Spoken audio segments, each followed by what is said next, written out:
नमो तस्स भगवतो अरहतो सम्मा संबुद्धस्स. सर्व शील संपन्न श्रद्धावान उपासक उपासिका तसेच बालक बालिका यांना नमो बुद्धाय आणि सविनय जय भीम. कार्यक्रमाला सुरुवात करण्या अगोदर आपण सर्वप्रथम आपण 3 रत्नांचे अनुसरण करूया आणि त्यासाठी मी सर्वांच्या वतीने विशाखा सावरकर यांना विनंती करते की त्यांनी त्रिसरण अनुसरण करावे. अरहं सम्मा संबुद्धो भगवा बुद्धं भगवन्तं अभिवादे. स्वाखातो भगवता धम्मो धम्मं नमामि. सुपटिपन्नो भगवतो सावकसंघो संघं नमामि. नमो तस्स भगवतो अरहतो सम्मा संबुद्धस्स. नमो तस्स भगवतो अरहतो सम्मा संबुद्धस्स. नमो तस्स भगवतो अरहतो सम्मा संबुद्धस्स. बुद्धं शरणं गच्छामि. धम्मं शरणं गच्छामि. संघं शरणं गच्छामि. द्वितीयंपि बुद्धं शरणं गच्छामि. द्वितीयंपि धम्मं शरणं गच्छामि. द्वितीयंपि संघं शरणं गच्छामि. तृतीयंपि बुद्धं शरणं गच्छामि. तृतीयंपि धम्मं शरणं गच्छामि. तृतीयंपि संघं शरणं गच्छामि. पाणातिपाता वेरमणि सिक्खापदं समादियामि. अदिन्नादाना वेरमणि सिक्खापदं समादियामि. कामेषु मिच्छाचारा वेरमणि सिक्खापदं समादियामि. मुसावादा वेरमणि सिक्खापदं समादियामि. सुरामेरय मज्जपमादठाना वेरमणि सिक्खापदं समादियामि. साधु साधु साधु.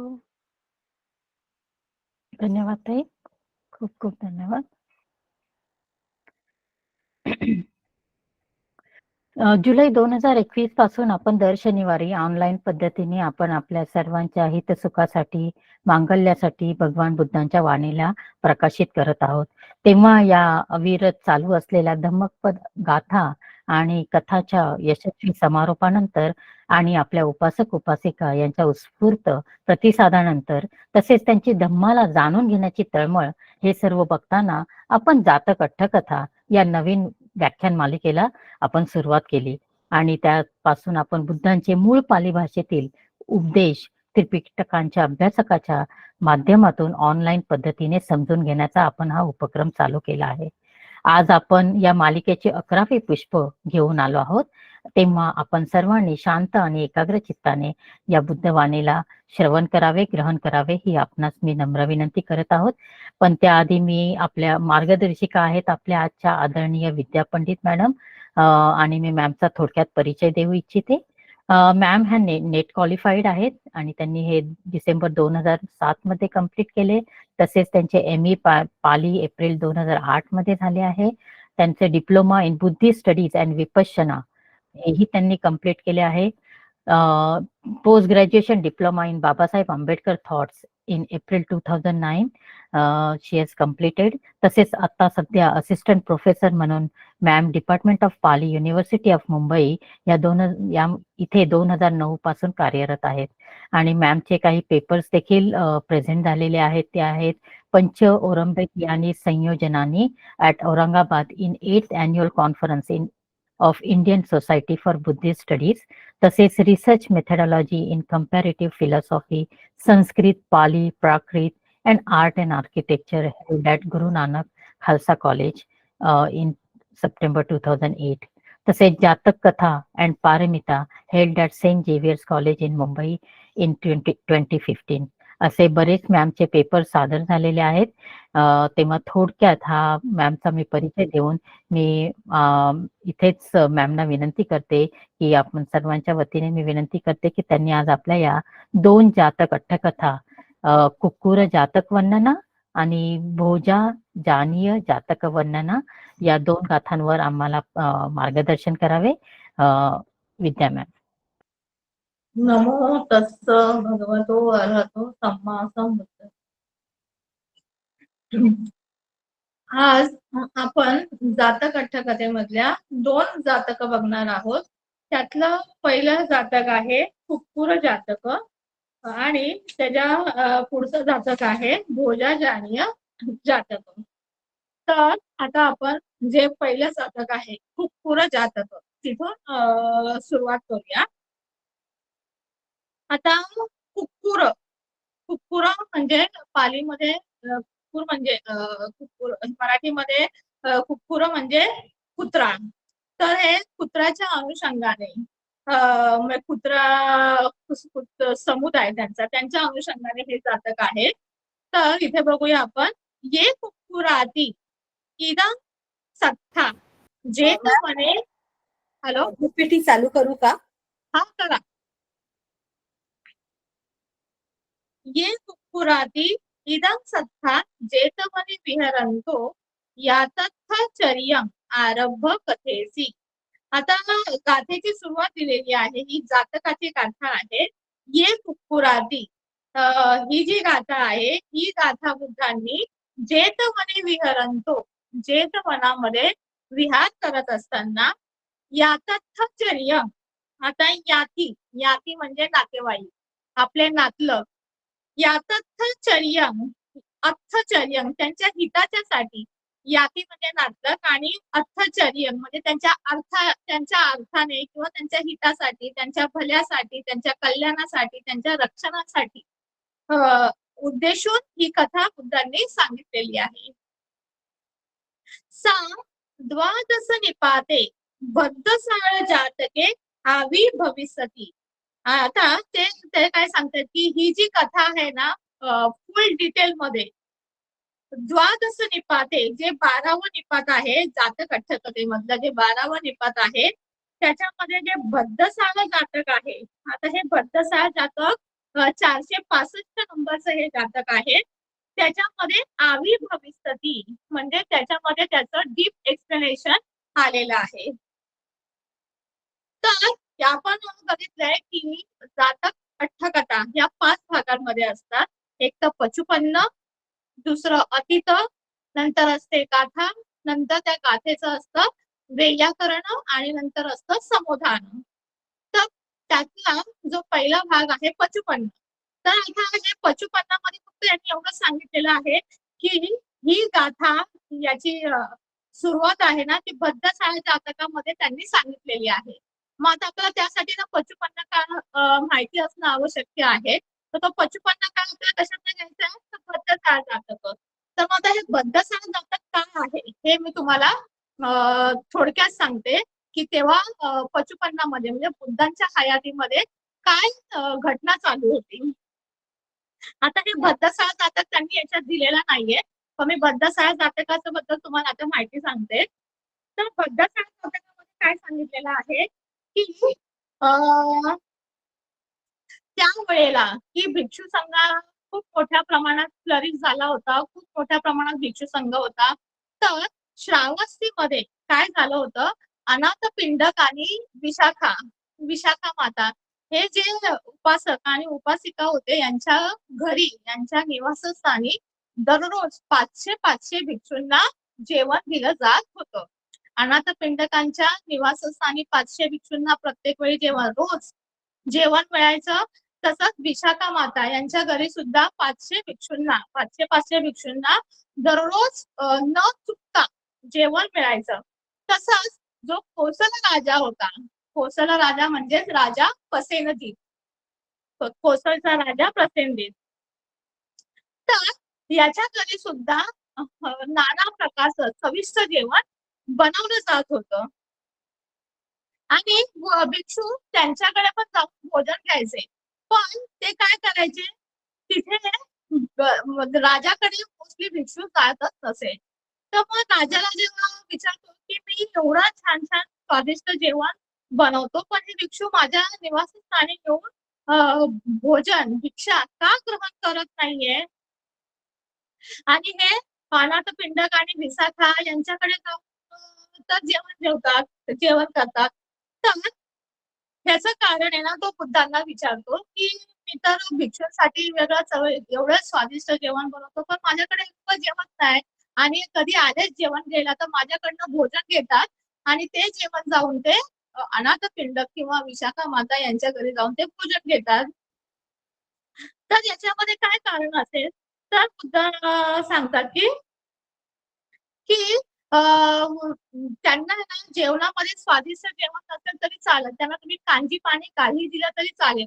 फक्त त्यांना काय पाहिजे असतो की जो आपल्याला जेवण देतो त्यांच्या प्रती विश्वास असला पाहिजे.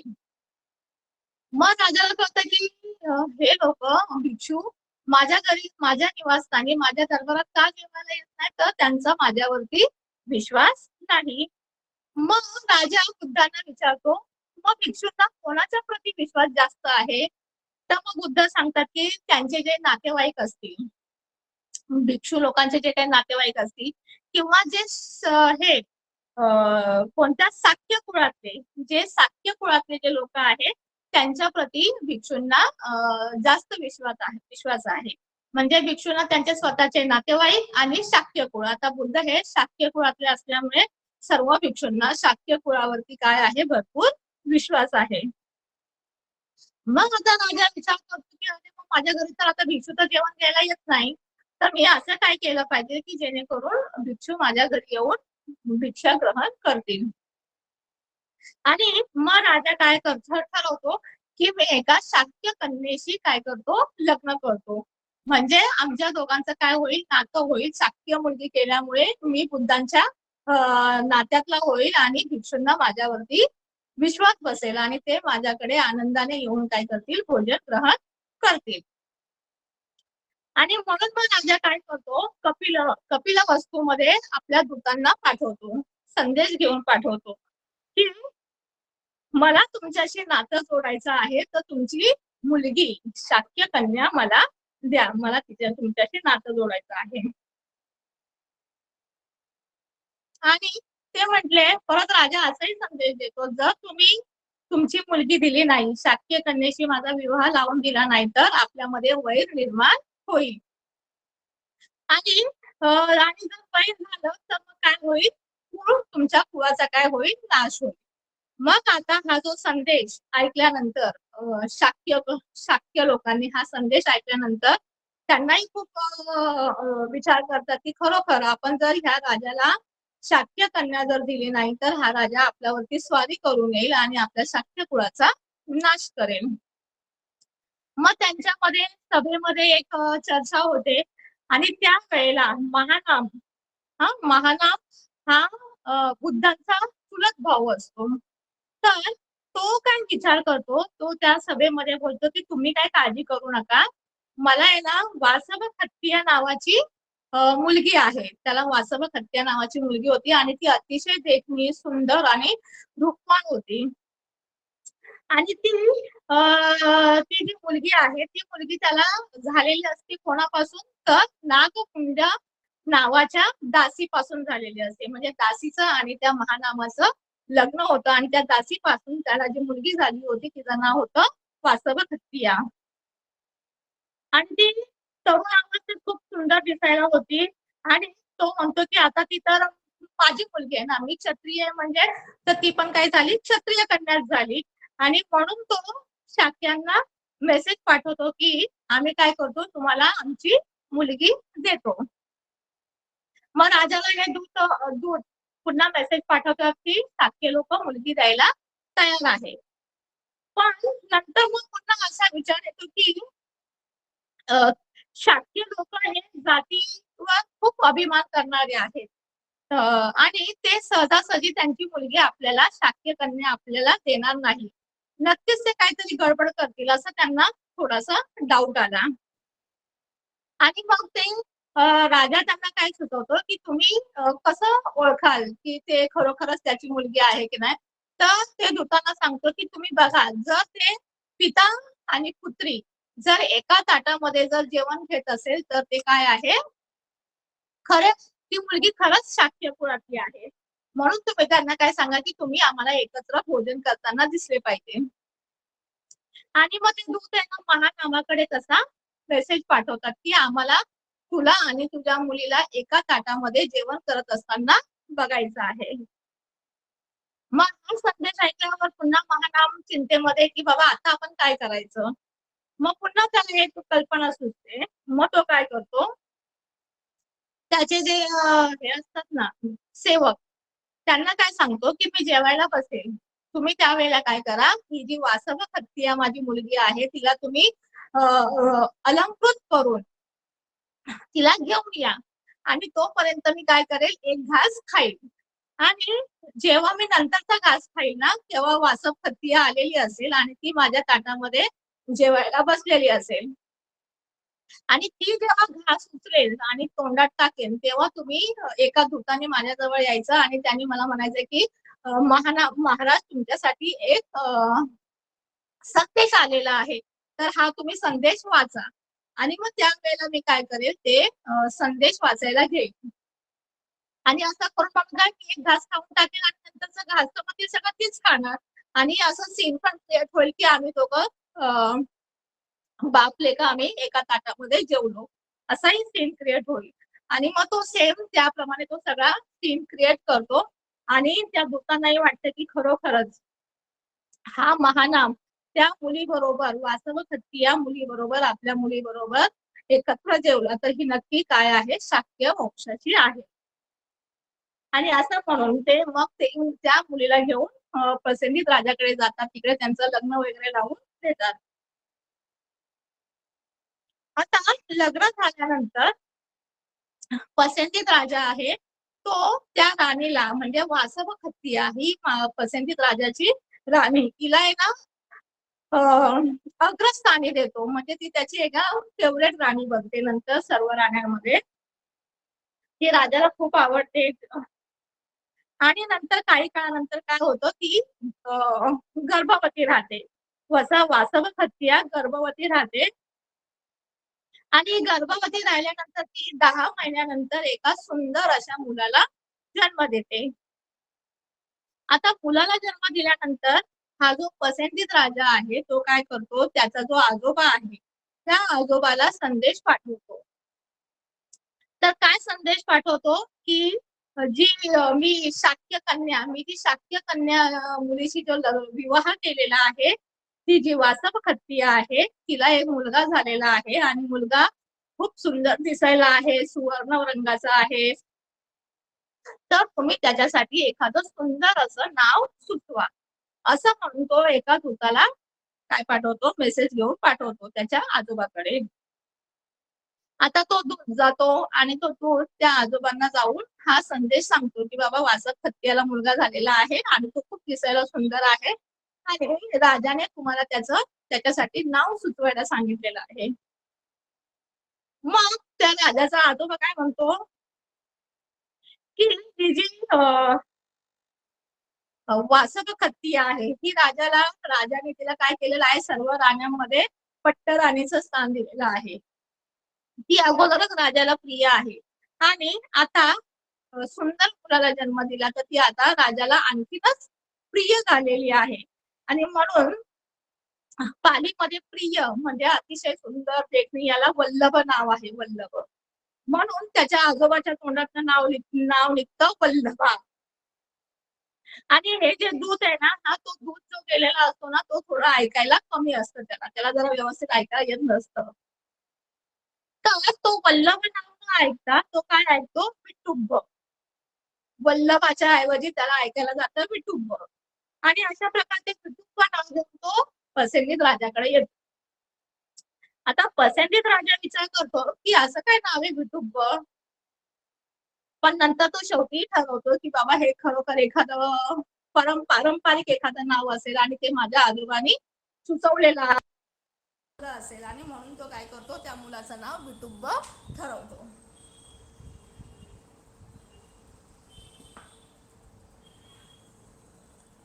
आता तो मुलगा जेव्हा मोठा होतो, 7 वर्षाचा होतो, तेव्हा तो इतर मुलांबरोबर खेळत असतो आणि खेळताना ते इतर मुलं आहे ना, त्यांच्या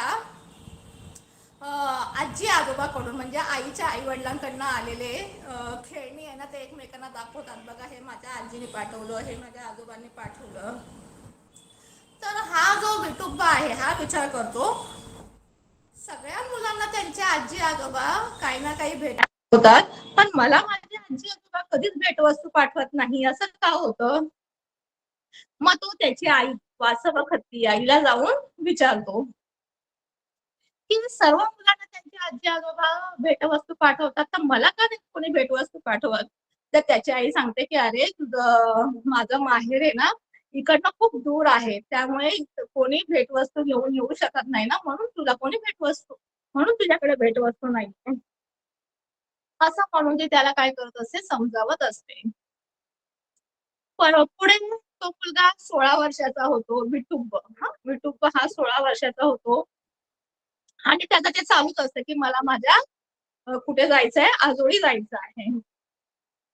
आणि तो आईला बोलतो की नाही, मला जायचं आहे, मला त्या लोकांना भेटायचं आहे, आणि तो काही ऐकायला तयारच नसतो. शेवटी त्याची आई म्हणते की ठीक आहे बाबा, तुला जायचं आहे ना, तर तू जा, मी तुला परवानगी देते जाण्याची. मग आता तो त्याचे वडील राजा पसंतीत यांची काय घ्यायला जातो, स्वीकृती घ्यायला जातो. तर पसंतीत राजाही त्याला अनुमती देतो की जा बाळा, तुला जायचं आहे, तुझ्या आजी आजोबांना, मामांना, यांना त्यांना भेटायचं आहे, तर तू जा. तर अशा प्रकारे तो मोठ्या लवाजम्यासह म्हणजे सैनिकांबरोबर तो आपल्या आजोळी जायला निघतो. आता ही जी वासवखत्ती असते ना, ही एक मेसेज पाठवते तिच्या माहेरी की माझा मुलगा तिकडे यायला निघालेला आहे, मी इथं सुखी आहे, तो तुमच्याकडे येतो, तर तुम्ही त्याला कसलीही कमी भासू देऊ नका. मग आता हे मेसेज तिच्या आई वडिलांपर्यंत पोहोचतो. मग तिकडे गेल्यावर ते लोक काय करतात, शाक्य लोक, तो जेव्हा येतो ना, त्यावेळेला काय करतात, त्यांच्या घरातील म्हणजे शाक्य कुळातील जेवढे काही छोटे छोटे त्याच्या म्हणजे विठुबापेक्षा जे वयाने छोटे मुलं आहेत, त्यांना आहे ना, नगरामध्ये फिरायला पाठवून देतात, फिरायला पाठवतात. आणि हा येतो, सगळ्यांना भेटतो, सगळ्यांना वंदन करतो, सगळ्यांच्या पाया पडतो, सगळ्यांना नमस्कार करतो. मग तो विचार करतो, अरे मी सगळ्यांना आल्या नमस्कार करतो, नमन करतोय, पाया पडतोय, एवढा मी सगळ्यांना वंदन केलं की माझी पाठ पण दुखायला लागलेली आहे. मग इकडे असं कोणी नाही का, छोटं माझ्यापेक्षा छोटं कोणी नाही का, जे येऊन मला वंदन करेल, माझ्या पाया पडेल. म्हणून तो विचारतो की इथे त्याच्या आजोबाला विचारतो, आजोबाला म्हणजे महान आम्हाला विचारतो की इथं माझ्यापेक्षा छोटं नाहीये का, जो मला वंदन करेल. तर तो आजोबा सांगतो की नाही, हे इकडचे मुलं आहेत ना, जरा गावामध्ये बाहेर नगरामध्ये खेळायला गेलेली आहेत, फिरायला गेलेली आहेत, त्यामुळे आता सध्या इकडे कोणी नाहीये. तर असं म्हणून ती वेळ जाते आणि मग अशा प्रकारे तो तिथे काही दिवस राहतो. तिथे त्याचे चांगलं आवभगत केली जाते, त्याला स्वादिष्ट जेवण, रुचकर जेवण दिलं जातं आणि नंतर तो निघतो जायला. आणि तो गेल्यानंतर कपिलवस्तूच्या जेव्हा बाहेर येतो, तेव्हा आहे ना, त्याचा एक जो सैनिक आहे, तो सैनिक आहे ना, त्याचं काही शस्त्र, आयुध काही ना तो विसरून येतो, त्या ठिकाणी विसरून येतो. आणि म्हणून तो त्याला काय सांगतो विठोबाला की मी ना, माझं हे विसरलेलो आहे, तर मी लगेच जाऊन काय करतो, घेऊन येतो. आणि मग विठोबा पण त्याला जाण्याची काय करतो, परवानगी देतो. तर आता गेल्यावरती ना तो सैनिक गेल्यावर तिकडं काय बघतो, तर सगळ्या कपिलवस्तू नगरी आहे ना, ते लोकांना धुवून काढत असतात. का? कारण हा दासीपुत्र येऊन तिकडे राहून, खाऊन, पिऊन गेलेला असतो. तो ज्या ठिकाणी बसलेला असतो ना, ते जागा आहे ना, ती दासी आहे ना, अ, दुधाने धुवत असते.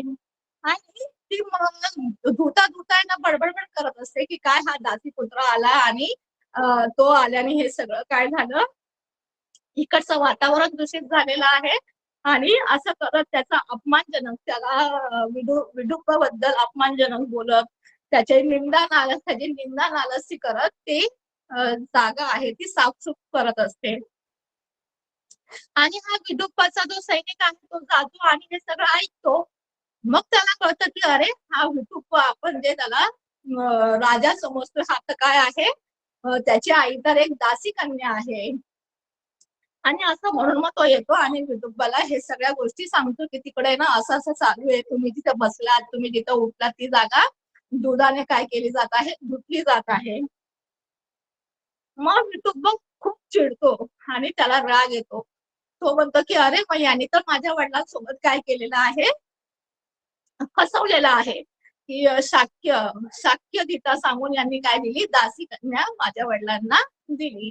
आणि असं म्हणून तो एक प्रतिज्ञा करतो तिकडे, की जसं हे लोक माझी बसण्याची जागा दुधाने धुवून काढतायत, दुधाने स्वच्छ करतायत, तर मी काय करेल, मी जेव्हा राजा होईल, जेव्हा मला राजाचं पद मिळेल, तेव्हा मी तीच जागा यांच्या रक्ताने धुवून काढेल, शाक्यांच्या रक्ताने धुवून काढेल, अशी प्रतिज्ञा करतो. आणि असं म्हणून तो पुन्हा कुठे येतो, श्रावस्तीमध्ये येतात. आता मग राजाला आल्यावर ही सगळी बातमी कळते की बाबा असं असं यांच्या बरोबर झालेलं आहे. आणि हा विठुप्प आणि वासव खत्रिया हे दोघं आता काय झाले, दासीपुत्र झाले. आणि असं म्हणून तो राजा काय करतो, त्या दोघांनाही म्हणजे राजाने जे तिला पट्टराणीचं स्थान दिलं होतं, तर त्या स्थानावरून तो तिला कमी करतो आणि तिला आणि विठुप्प आपल्या पत्नीला आणि आपल्या मुलाला दासीच्या स्थानावर आणून ठेवतो. म्हणजे त्यांचे जे काही हे चालू होते, ऐशो आरामाचं जीवन ते जगत होते, त्या स्थानावरनं त्यांना एकदम दासीच्या ठिकाणी आणून ठेवतो राजा पसंतीत. नंतर एक दिवशी काय होतं, नंतर बुद्ध राजाकडे भोजनासाठी येतात. आणि मग राजा बुद्धांना सांगतो की माझ्यासोबत असं असं झालेलं आहे, तर वासव खत्रिया ही कोणती मुलगी आहे, दासी कन्या आहे आणि तिच्याकडनं झालेला मुलगा हा विठुप्प, मग हा पण दासच झाला. आणि मला हे कळाल्यानंतर मी त्यांना काय केलं, तिला अग्रस्थानावरून काढलं आणि तिला त्या दोघांना दासीचं स्थान दिलं. तर मग बुद्ध त्यांना समजवतात, राजाला सांगतो की तू हे चुकीचं केलेलं आहे. तर राजा म्हणतो की कसं काय चुकीचं केलेलं आहे. तर मग बुद्ध सांगतात की विठुप्प हा क्षत्रिय राजाचा मुलगा आहे, कारण पसंतीत राजा हा क्षत्रिय होता आणि त्याच्यामुळे झालेला मुलगा हा कसा काय झाला, तर क्षत्रिय झाला. मग बुद्ध त्याला सांगतात की मातू आईचं पुत्र हे हे काही कामाला येत नाही, तर पितुपुत्रमेव प्रमाणत, पितुपुत्रच हे काय ठरलं जातं, प्रमाण मानलं जातं याच्यासाठी. आणि म्हणून आता वासव खत्या ही कोणाची मुलगी होती, तर महानाम शाक्य आणि नागमुंडा नावाची दासी, ह्या दोघांची मुलगी वासव खत्या होती. पण तिचा वडील कोण होता, ती कोणाची मुलगी होती, तर महानाम हा कोण होता, क्षत्रिय आहे. मग ती पण काय झाली, एक क्षत्रिय कन्याच झाली. आणि ह्या वासव खत्रियाने तुझ्याशी लग्न केलं, तर आता तिच्यापासून मुलगा झाला विठुप्प, तर हा पण क्षत्रिय आहे. तर त्यामुळे आईचं कुळ हे मॅटर करत नाही, तर वडिलांचं कुळच हे काय करतं, मॅटर करतं, असं बुद्ध त्याला समजवतात. आणि ते समजावून सांगताना बुद्ध त्याला कठ्ठहारी जातक, तुमच्या जातक मालेमध्ये ते होऊनच गेलं असेल, 7 नंबरचं जातक होतं, ते कठ्ठहारी जातक बुद्ध त्याला सांगतात. त्या कठ्ठहारी जातकामध्ये काय असतं, की एकदा वाराणसीचा राजा जंगलामध्ये फिरायला जातो आणि फिरायला गेल्यानंतर तिकडे एक लाकडं गोळा करणारी स्त्री त्याच्या नजरेत येते आणि ती स्त्री खूप सुंदर असते, खूप देखणी असते आणि राजाला ती खूप आवडते आणि तो तिच्याशी सहवास करतो आणि सहवास झाल्यानंतर मग तो जाताना काय करतो, तिला एक मुद्रा देतो, अंगठी देतो, भरजरी अंगठी देतो आणि तिला सांगतो की जर तुला मुलगी झाली तर तू हिचे हिला याच्यातनं जे काही पैसे येतील त्या पैशातनं तू हिचा सांभाळ कर आणि जर तुला मुलगा झाला तर तू त्या मुलाला घेऊन माझ्याजवळ येशील आणि मला ही म्हणजे प्रमाण म्हणून मला तुझी काय दाखवशील, अंगठी दाखवशील. मग ती बाई लाकडं गोळा करणारी कठ्ठहारी, लाकडं गोळा करायची कठ्ठ म्हणजे लाकूड आणि हारी म्हणजे घेऊन जाणारे म्हणून तिला नाव पडलं होतं कठ्ठहारी. मग तिला पुढे ती गर्भवती राहते, तिला मुलगा होतो. मग तिला ते राजाचं वचन आठवतं की राजाने आपल्याला काय म्हटलं होतं की जर तुला मुलगी झाली तर तू हिला ही अंगठी मोडून हिचा काय कर, सांभाळ कर आणि जर मुलगा झाला तर तू त्याला माझ्याकडे घेऊन ये आणि ही अंगठी मला दाखव. तर ती तसंच करते, राजाकडे जाते. मग राजाला सांगते की हा तुझा मुलगा आहे आणि ती त्याला काय करते, अंगठी दाखवते. आता इथे राजा असतो क्षत्रिय आणि ती जी बाई असते ती हलक्या कुळातली असते. पण राजा तिच्या मुलाला काय करतो, नंतर ऍक्सेप्ट करतो आणि त्या मुलाला काय करतो, नंतर राजा बनवतो. मग बुद्ध त्यांना ही गोष्ट सांगतात की त्या राजाने सुद्धा तिकडे सुद्धा आईचं गोत्र प्रमुख न मानता वडिलांच्या गोत्राला काय मानलं गेलं, प्रमुख मानलं गेलं. मग राजाला ही गोष्ट समजते आणि मग राजा काय करतो, ती जी वासव खत्तिया राणी आणि विटुप्प आपला मुलगा ह्या दोघांना पुन्हा त्यांचं स्थान देतो, त्याला राजपुत्राचा दर्जा देतो, तिला आपल्या पट्टराणीचा दर्जा देतो. आणि नंतर हा हा जो विटुंब आहे पसंतीत राजा, नंतर तो राजा बनतो. आता तो राजा बनल्यानंतर त्याला आपली घेतलेली शपथ आठवते की मी काय करणार आहे, शाक्य कुळाचा काय करणार होतो, नाश करणार आहे. आणि आता तो राजा पण झालेला असतो. मग तो काय करतो, आपले सैन्य घेऊन कपिलवस्तूच्या सीमेजवळ जातो चढाई करण्यासाठी. आणि ही गोष्ट नंतर बुद्धांना पण समजते, बुद्धांनाही आपल्या दिव्य चक्षुने समजतं की विटुप्प हा काय चालला, शाक्यांवरती स्वारी करून चाललाय. तर बुद्ध काय करतात, त्या कपिलवस्तू नगराच्या अलीकडेच सीमारेषेवर एका झाडाखाली बसलेले असतात. आणि मग तिकडे विटुप्प जेव्हा स्वारी करून जात असतो तेव्हा तो बुद्धांना त्या झाडाखाली बसलेलं बघतो आणि झाडाखाली बसलेलं बघितल्यावरती तो बुद्धांकडे जातो, बुद्धांना वंदन करतो, प्रणाम करतो आणि तो बुद्धांना सांगतो की तुम्ही या झाडाखाली का बसलात. तर या झाडाची सावली तर खूपच विरळ आहे आणि आता भर दिवसा ऊन भरपूर आहे आणि या झाडाची सावली ही खूप विरळ आहे. तर तुम्ही एक काम करा, तिथे त्या बाजूला निगृत झाडाचा वृक्ष आहे आणि त्याची छाया, त्याची सावली एकदम दाट सावली आहे. तर तुम्ही काय करा, इकडनं उठा आणि तिकडे जाऊन बसा. म्हणजे तो बुद्धांना त्याच्या रस्त्यातनं त्याला बाजूला करायचं असतं, म्हणून तो काय सांगतो की ह्या झाडाची सावली अतिशय विरळ आहे, तिथे तुम्हाला भरपूर ऊन लागेल, तर तुम्ही कुठे जाऊन बसा, त्या निगृत वृक्षाखाली जाऊन बसा, त्याची सावली कशी आहे, घनदाट आहे. मग बुद्ध त्याला उत्तर देताना बुद्ध त्याला काय म्हणतात की यातकाय छाया नाम शीतला. आता यातक म्हणजे कोण, नातेवाईक. नातेवाईकांची छाया, सावली शीतला. शीतला म्हणजे कशी असते, थंडगार असते. म्हणजे बुद्धांना इथे सांगायचं असते की नातेवाईकांच्या छत्रछायेत काय असते, गारवा असतो. आता असं जेव्हा बुद्ध बोलले ना तेव्हा विटुप्प हा समजून जातो की बुद्ध शाक्य वंशी आहे आणि कपिलवस्तू मध्ये पण सगळे शाक्य वंशी आहेत आणि बुद्ध इथे कशासाठी आलेले आहे, तर आपल्या शाक्य कुळातल्या लोकांच्या संरक्षणासाठी इथे आलेले आहे, तो समजून जातो आणि आपली स्वारी माघारी पुन्हा घेऊन जातो. मग आता पुन्हा तो काय करतो, दुसऱ्यांदा पुन्हा विचार करतो की आता आपल्याला परत स्वारी करायला पाहिजे. आता इथे परत तशीच सिच्युएशन होते. बुद्ध पुन्हा तिकडे जाऊन त्या झाडाखाली जाऊन बसतात आणि सेम त्यांच्यामध्ये तसंच संभाषण होतं. असं किती वेळा घडतं तर 3 वेळा घडतं.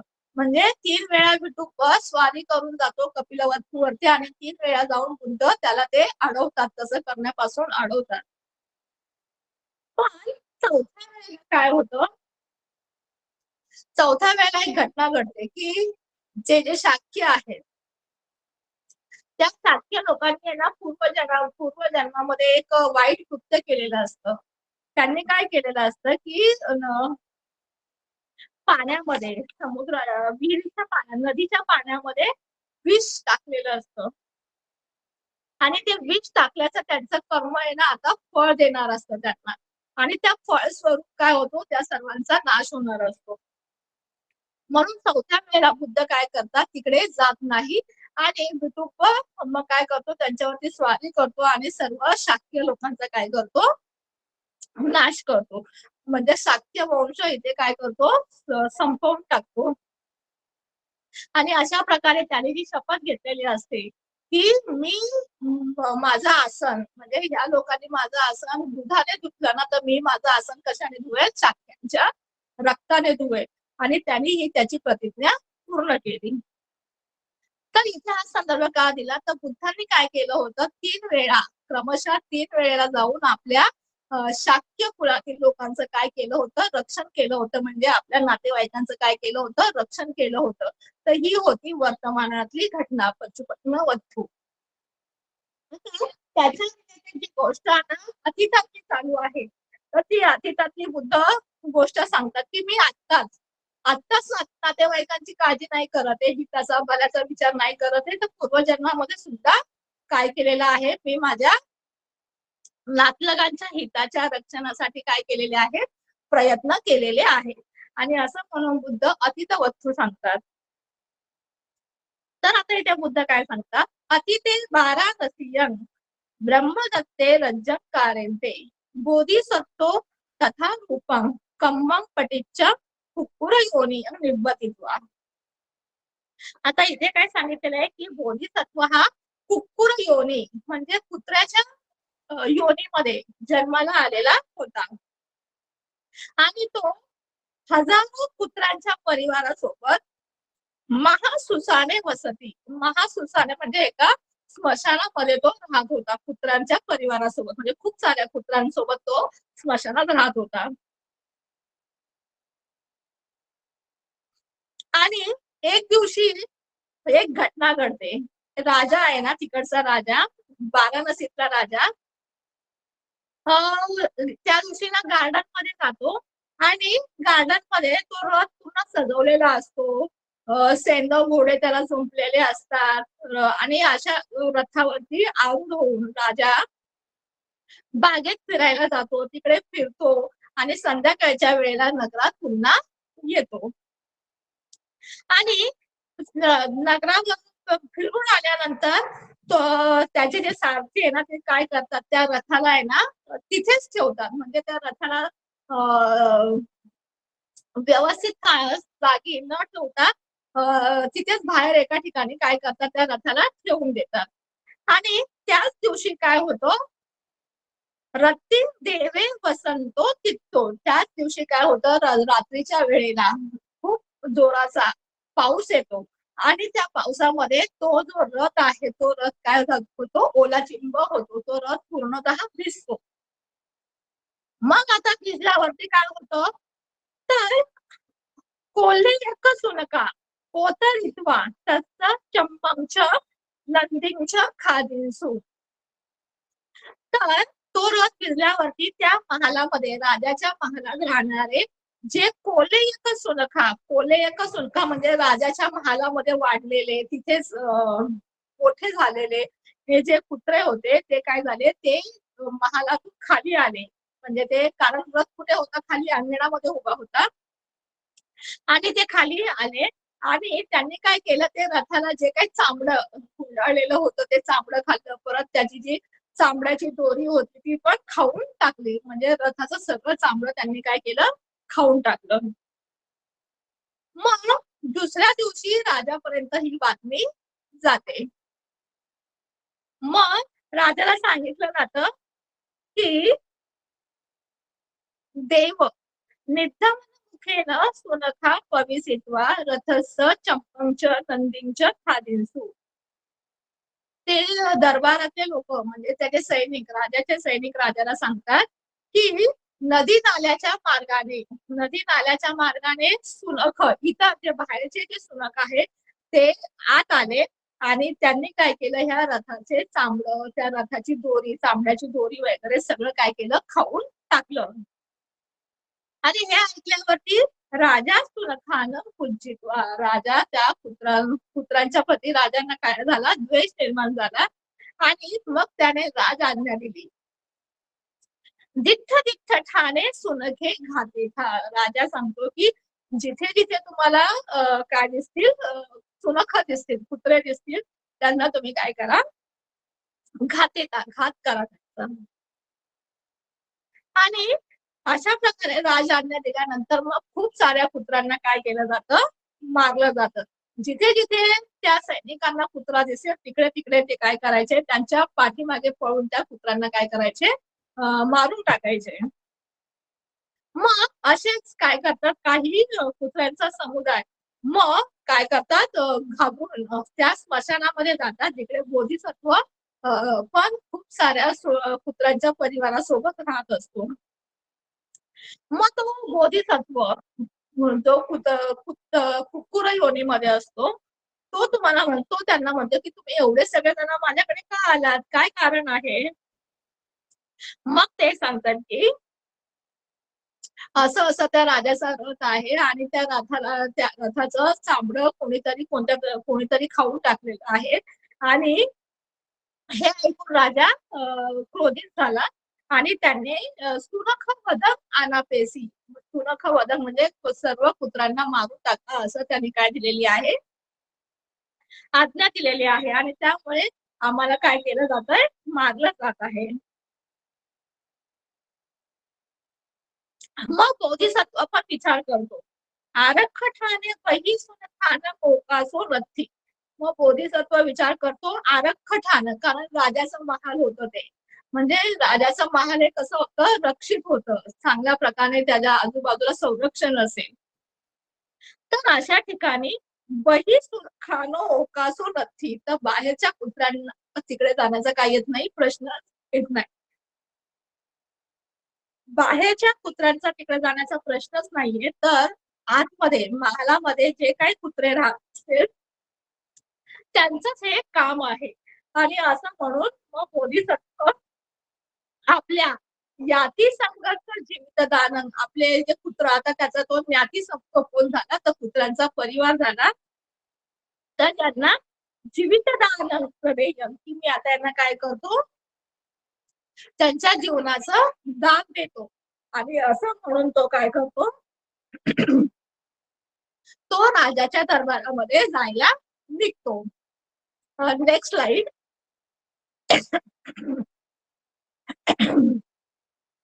तर राजाकडे जायला निघतो ना, जेव्हा तो राजाकडे जायला निघतो ना, तेव्हा तो काय करतो, सर्व प्राण्यांप्रती असीम मैत्री भावना करतो.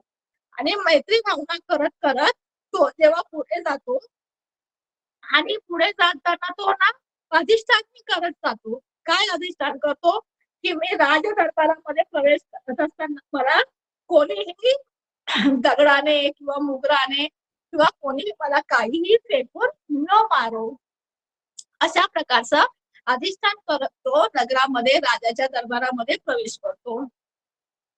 आणि तेव्हा जेव्हा तो जायला, राजाच्या नगरात जायला निघतो, तर तो कुत्रा कसा तरी, कारण त्याने अधिष्ठान केलेला जात असतो, पुन्हा त्याने मैत्री भावना केलेली असते, त्यामुळे तो कसा तरी त्या राजाच्या दरबारामध्ये जातो आणि डायरेक्ट राजाच्या आसन आहे त्याच्या खाली जातो तो. आणि थोड्या वेळानंतर मग त्या आसनाच्या तो बाहेर निघतो आणि राजा मग आपल्या सैनिकांना त्याला मारू नका असं म्हणून राजा त्या सर्व सैनिकांना काय करतो, अडवतो. आणि मग तो बोधिसत्व जो कुत्रा योनीमध्ये असतो, तो काय करतो, थोडा वेळ तिकडे आज थोडा वेळ थोडा विश्रांती घेतो थोडासा, कारण तो तो पण जो आलेला असतो त्याला पण थोडीफार कुठेतरी मनामध्ये भीती असेल की मला कोणी मारेल किंवा काय होईल, तर तो थोडासा रिलॅक्स होतो त्या राजाच्या आसनाखाली. आणि नंतर मग तो बाहेर येतो आणि राजाला सांगतो, सच्च केलं तुपे कुकुरे मारा बेथा ती पुच्छी. तो राजाला विचारतो की हे खरं आहे का, की तुम्ही कुत्र्यांना काय केलेलं आहे, मारायची आज्ञा दिलेली आहे. तर राजा म्हणतो की हो हो, मी अशी काय दिलेली आहे, आज्ञा दिलेली आहे.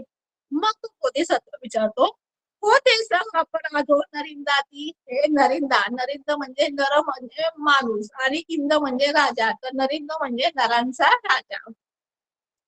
हे नरिंदा ह्या सर्व पुत्रांचा अपराध तरी काय आहे. मग त्या राजा त्यांना सांगतो की या पुत्रांनी काय केलेलं आहे, माझा जो रथ आहे त्या रथाचं काय केलेलं आहे, सगळं चांगलं काय केलेलं आहे, खाऊन टाकलेलं आहे. मग बोधिसत्व त्या राजाला विचारतो, ये खालीसू ते जाना था तू, की ज्यांनी खरोखरच हे जे चामडं आहे ते खाल्लं त्यांच्याबद्दल तुला माहिती आहे का. तर राजा म्हणतो न जाना मी, नाही मला तर नाही माहिती की खरोखर कोणी खाल्लंय ते. तर तर मग बोधिसत्व काय म्हणतात, जर तुला हे चामडं कोणी खाल्लं हे जर तुला सत्यच माहिती नाहीये, तर हे न जाणता तू दिसल्या दिसल्या कुत्र्यांना मारा अशी आज्ञा कशी काय दिली. जर तुला माहितीच नाहीये की खरं सत्य काय आहे, काय आहे, तर तू अशी आज्ञा कशी काय दिली.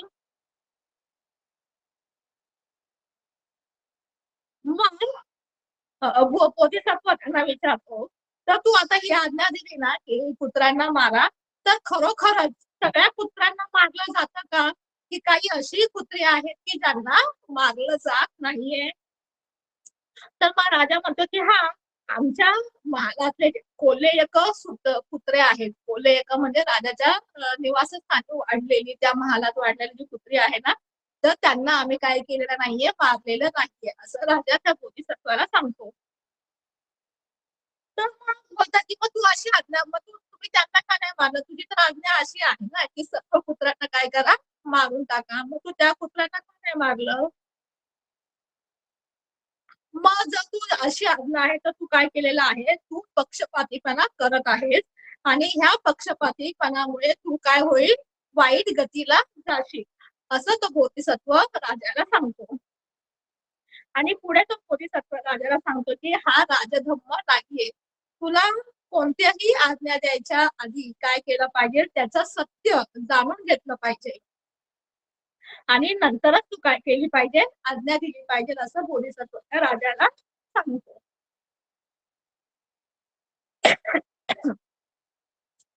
पुढे आणि असं म्हणताना तो राजाला धम्म देतो आणि धम्म देत असताना तो बोधिसत्व आहे राजाला अशा गाथेमध्ये धम्म सांगतोय, तर ती जातकातली गाथा आहे. तर ती गाथा अशी आहे, ये कुक्कुरा राजकुलम्बी बद्धा कोले यका वन्न फल उपपन्ना ते इमे न वज्झा वयमस्स वज्झा न अयम संगच्चा दुप्पल घातिकायते. आता बोधिसत्व राजाला काय म्हणतात की ये कुक्कुरा, ये कुक्कुरा म्हणजे जे कुत्रे राजकुलामध्ये वंठा, की जे कुत्रे राजकुळामध्ये वाढलेली आहेत, म्हणजे कोणते कोल्हे यका, त्यांना कोल्हे यका नाव आहे. ते कसे आहे, वर्ण बल उपपन्ना, त्यांना वर्ण बल आणि त्यांना संरक्षण सुद्धा केलं जाते त्या लोकांचं. ते न वज्झा, त्यांना नाही मारलं जाते, त्या पुत्रांना नाही मारलं जाते आणि मयमस्स वज्झा, फक्त आम्हालाच काय केलं जात आहे, मारलं जात आहे. न मयम संघच्चा, तर तुझी आज्ञा काय आहे, तर सर्व पुत्रांना मारा. तर हे सर्व पुत्रांना मारलं झालं नाहीये, तर हे काय झालंय, दुर्बल खाती कायम, ते फक्त दुर्बल, जे कुत्रे दुर्बळ आहेत, जे कोणाच्या आश्रयाने राहत नाहीये, अशाच कुत्र्यांना मारणं झालं असं तुझ्या तुझी जी आज्ञा आहे त्या आज्ञेचा असाच आदेश आहे की दुर्बल कुत्र्यांना तुम्ही काय करा, मारून टाका. मग अशा प्रकारे मग राजा स्वतः त्या बोधिसत्वाला विचारतो की चल मला काय माहितीये पण तुला माहितीये का जानासी पंतो पंडिता असुकेही नाम रथचंप खादितंती. तो राजाला विचारतो की मग तुला माहितीये का की कोणत्या कोणी कोणी खाल्लं हे रथाचं चामडं कोणी खाल्लं. तर बोधिसत्व म्हणतो आम जानामी ती होय मला माहित आहे. केही खादितंती की हे कोणी खाल्लं. मग राजा विचारतो की बाबा कोणी खाल्लं तुला माहिती आहे पण तू सांग कोणी खाल्लं. तर बोधिसत्व सांगतो की तुमच्या दरबारात जे लहानाचे मोठे झालेले आहे ते जे कोले एकच सुनक आहे त्यांनी हे काम केलेलं आहे म्हणजे त्यांनी काय केलेलं आहे हे रथाचं चामडं खाल्लेलं आहे. मग राजाला प्रश्न विचार पडतो की बाबा तुला कसं कळालं की ह्या लोकांनी खाल्लंय म्हणून. तर बोधिसत्व म्हणतो की त्यांनी खाल्लेलं आहे हे मी तुम्हाला काय करून दाखवूय प्रूव्ह करून दाखवूय की त्यांनी खाल्लेलं आहे आणि मी जे बोलतोय ते खरं बोलतोय.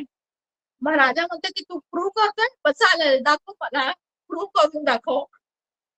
मग बोधिसत्व राजाला सांगतो की तुम्ही त्या सर्व पुत्रांना माझ्याकडे घेऊन या आणि आणताना तुम्ही थोडस ताक तक्कमच्या आणि दब्बकिन्नारीच्या आहारापेटा त्या कुत्र्यांना पण आणा आणि त्या कुत्र्यांना आणताना थोडस ताक आणि दब्ब तिनाणी म्हणजे कुश गवत तिनाणी म्हणजे गवत आणि दब्ब म्हणजे कुश कुश नावाचं जे गवत आहे म्हणजे त्या क्वालिटीचं कुश क्वालिटीचं नाव आहे गवताचं. तर त्या क्वालिटीचं गवत तुम्ही आणा. आणि मग राजा काय करतो आपल्या सैनिकांना त्याप्रमाणे आदेश देतो आणि मग ते कुत्र्यांना आणलं जातं कोले एका सुनखांना आणलं जातं. आणि तो बोधिसत्व काय करतो ते गवत किंवा काय आहे कुश नावाचं गवत आहे त्या ताकामध्ये काय करतो भिजवतो आणि तो त्या कुत्र्यांना खायला देतो. आणि खाल्ल्या खाल्ल्या काय होतं ते जे कोलेक सुनख आहे ना त्यांना उलटी येते आणि ते ओकतात आणि त्यांच्या ओकण्यामध्ये सगळं जे बाहेर पडतं ना तर ते काय असतं त्यांनी खाल्लेलं ते चामडं आहे ते सगळं काय होतं बाहेर पडतं. मध्ये त्याने सांगितलेलं आहे पिता पिता सुनखा सद्दिंग चम्मेही व बिंसू म्हणजे पिल्या पिल्या त्या कुत्र्यांनी काय केलं सगळं चामडे जे जे खाल्लं होतं ना ते सगळं त्यांनी काय केलं बाहेर ओकून काढलं. आणि राजाने जेव्हा हे कळलं की बाबा हा तर खरं बोलत होता आणि हे काय केलंय प्रूफ करून दाखवलं आणि राजा खूप आनंदित होतो. राजा त्याचे काय करतो त्याला श्वेतछत्राने म्हणजे त्याच्यावरती छत्र धारण करून पांढऱ्या रंगाचं छत्र धारण करून त्याची पूजा करतो. आणि मग पूजा करताना बोधिसत्व त्याला धम्म उपदेश करतो आणि बुद्ध उपदेश करताना तो म्हणजे धम्म उपदेश करताना तो बोधिसत्व राजाला सांगते की राजाने कसं आचरण केलं पाहिजे तर धम्मानुसार आचरण केलं पाहिजे. आता ते धम्मानुसार आचरण कसं करायचं इथे बघितलं आपण त्या चित्रामध्ये राजा बसलेला आहे आणि तो सुनक होतो कुत्रा काय करतोय त्या राजाला मार्गदर्शन करतोय की सगळं कशी सिच्युएशन आहे ते सगळं सांगतोय तो ते. आणि मग राजा मग ते 10 धम्म आचरण कोणते तर ते आपल्याला कशात बघायला भेटतं ते संपूर्ण जातक आहे आणि हे जातक क्रमांक 521 आहे. त्याच्यामध्ये 10 धम्माचरण कोणते जे राजाने काय केले पाहिजे पाळले पाहिजे याच्याबद्दल माहिती आलेली आहे. तर ते 10 धम्माचरण कोणते मी याच्या पीपीटी मध्ये टाकलेले आहेत. तर ते कोणते आहे तर पहिलं धम्माचरण धम्माचरण महाराज माता पितृसु खत्तीय इमं धम्मं चरित्वान राज सगं गमिष्यति.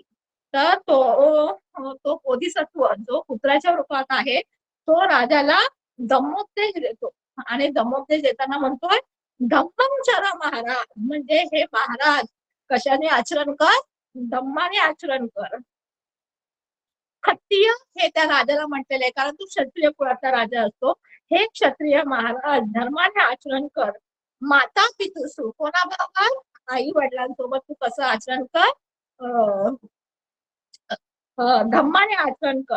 इमं धम्मं चरित्वानं राजसंकट कमीसती.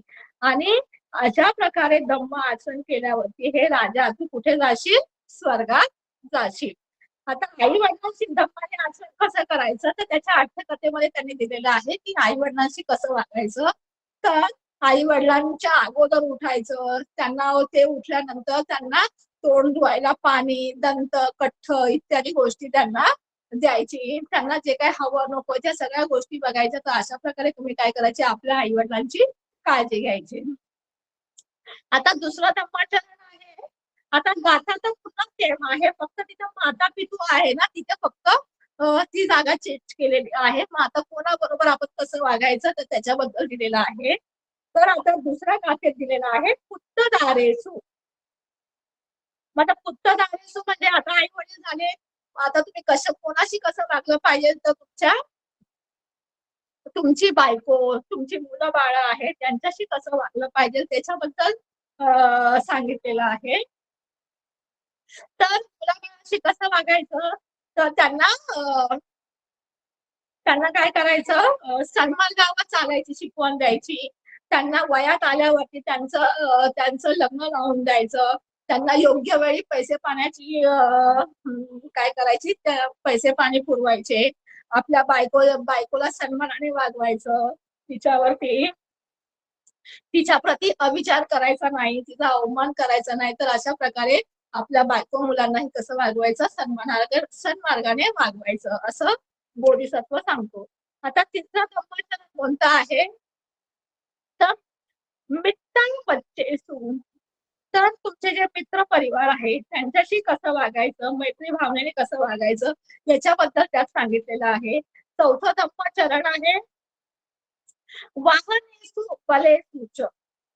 आता वाहनेसूच्या बलेसूच म्हणजे काय? ते जे काही तुमच्याकडे वाहनं असतील, म्हणजे हत्ती असेल, घोडे असेल किंवा तुमचं जे काही सैनिक परिवार असेल, यांना काय करायचं? यांच्या प्रती धर्मयुक्त आचरण करायचं, त्यांना चांगल्या प्रकारे वागवायचं. हे एक झालं. नंतर पुढचं आहे गामेसु निगमेसूच. आता गामेसू निगमेसू, गाव म्हणजे नगर शहर. आता गावातील लोकांवरती कोणत्याही प्रकारचा अतिरिक्त कर लादायचा नाही, त्यांना पिडायचा नाही, त्यांना त्रास द्यायचा नाही. अशा प्रकारे आचरण केलं पाहिजे. नंतरचं आचरण आहे रठ्ठे जनपदेसू. 6वं, तर जे काही राष्ट्र आहे, जे काही जनपद आहे तिकडच्या लोकांना त्रास द्यायचा नाही. अशा प्रकारचं त्यांना सन्मार्गाने वागवायचं. तर अशा प्रकारचं हे 5वं आचरण, 6वं आचरण. नंतर 7वं आचरण आहे समने ब्राह्मणेसु. आता जे काही श्रमण किंवा ब्राह्मण आहे त्यांना त्यांच्या जीवनात ज्या आवश्यक गोष्टी लागतात, म्हणजे त्यांनी सांगितलेलं आहे चत्तारो पच्चये, जे 4 पच्चय लागतात, म्हणजे चिवर, पिंडपात, भेसज है ना, ते परीक्षा, हे सगळे परीक्षा त्यांना वेळोवेळी पुरवणं, अशा प्रकारे त्यांची सेवा करायची. नंतर मेघ पक्षीसू. मेघ पक्षी म्हणजे जे काही 4 पायाचे प्राणी आहेत त्यांचा वध करायचा नाही, त्यांना अभय द्यायचं, अशा प्रकारचं आचरण करायचं. नंतर धम्मो चिन्नो सुखावं. मग ते सांगतात की तुम्ही कुशल धम्माचा साठा करायचा आणि जेणेकरून काय होईल, तुम्ही तुमच्या आयुष्यामध्ये सुखावह, काय येईल? सुख येईल तुमच्या आयुष्यामध्ये. नंतरची पुढची गाथा आहे नेक्स्ट 10वा नंबरचं सिंधा देवा स ब्रह्मका सुचित्नेन दिवं पत्ता. म्हणजे जे काही इंद्रदेव आहे, जे काही ब्रह्मलोक आहे, ज्यांनी चांगल्या आचरणाने काय केलेलं आहे, देवलोक प्राप्त केलेला आहे, त्यांच्या प्रती काय करायचं नाही? प्रमाद करायचा नाही. तर हे 10व्या प्रकारचं धम्म आचरण आहे.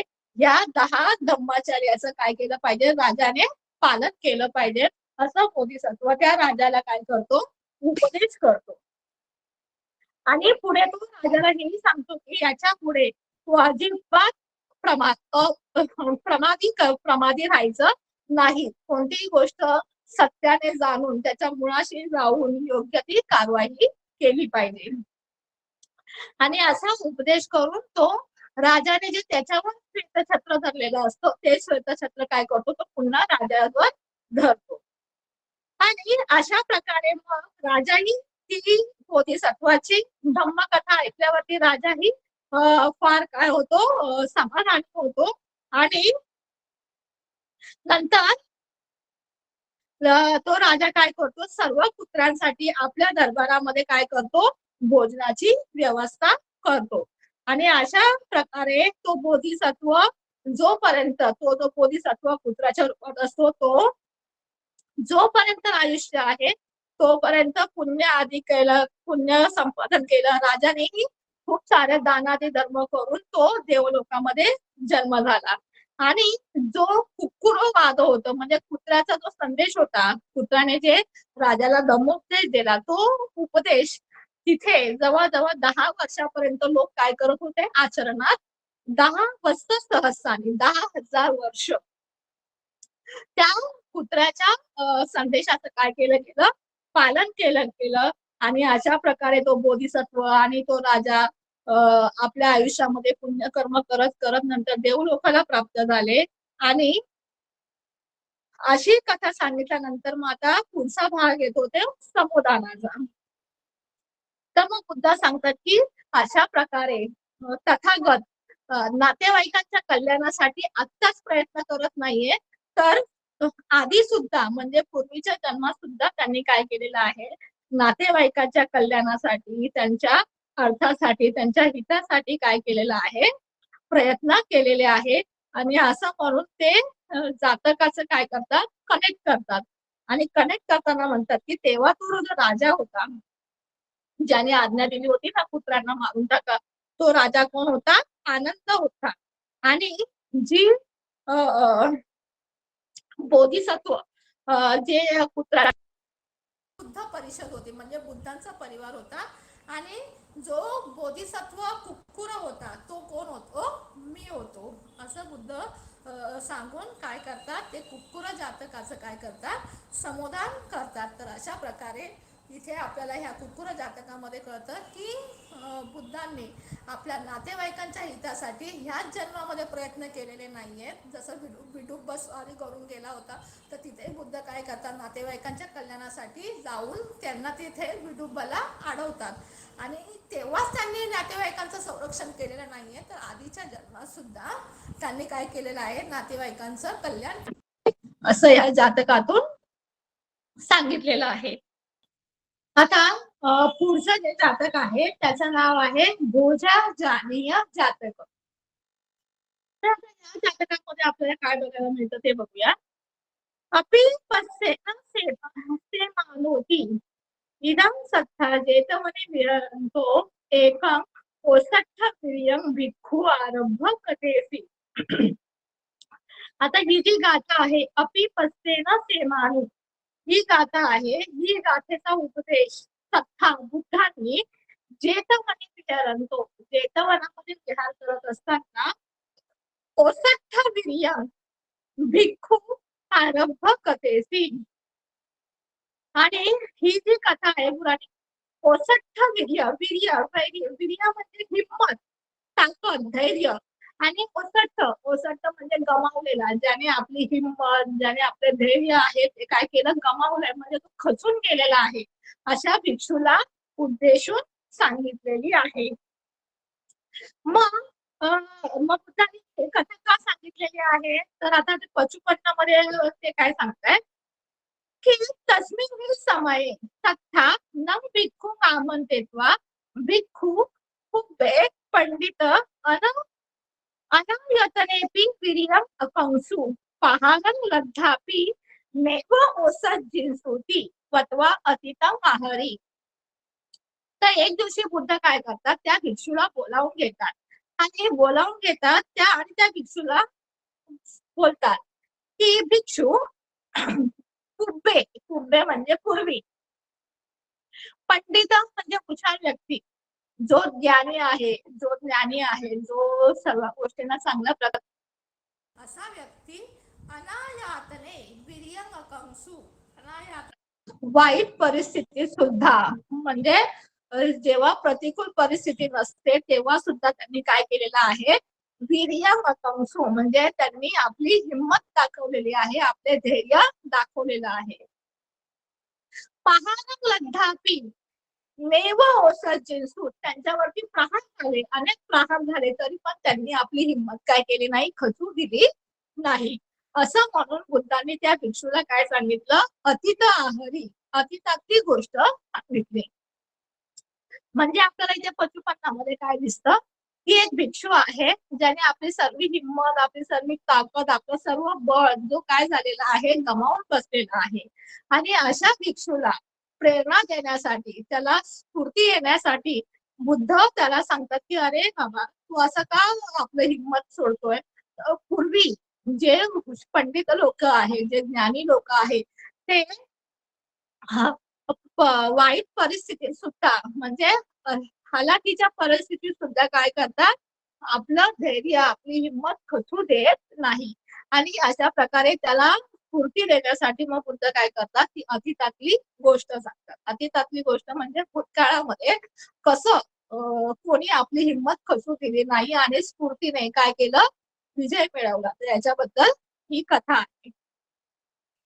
आता अतीतामधली कथा आपण बोलतोय. अतिथे 12 ब्रह्मदत्ते रज्जकारेंते बोधिसत्तो भोजा जानीय सिंधव फुले निब्बतो. आता तिथे वाराणसी मधली घटना आहे. ब्रह्मदत्त नावाचा राजा राज्य करत होता तेव्हा, आणि हा बोधिसत्व, आपले जे बोधिसत्व आहे ते भोजा जानीय सिंधव फुले निब्बतो. आता भोजा जानीय म्हणजे चांगल्या कुळातला, चांगल्या जातीचा घोडा म्हणून काय आले होते, जन्माला आले होते. आता चांगल्या जातीचा घोडा म्हणजे आपण बोलतो ना त्याची नस्ल चांगली आहे, असं असली नस्ल का घोडा.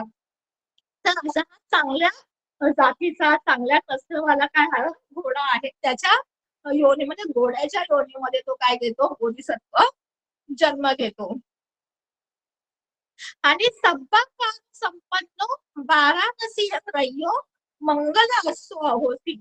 आणि तो खूप दिसायला छान असतो, संपाकार संपन्न, दिसायला खूप छान असतो, सुंदर असतो. आणि तो वाराणसीचा जो राजा आहे त्या राजाचा मंगल असो होती. मंगल असतो म्हणजे शुभ घोडा, त्या राजासाठी तो काय असतो, एकदम शुभ घोडा असतो.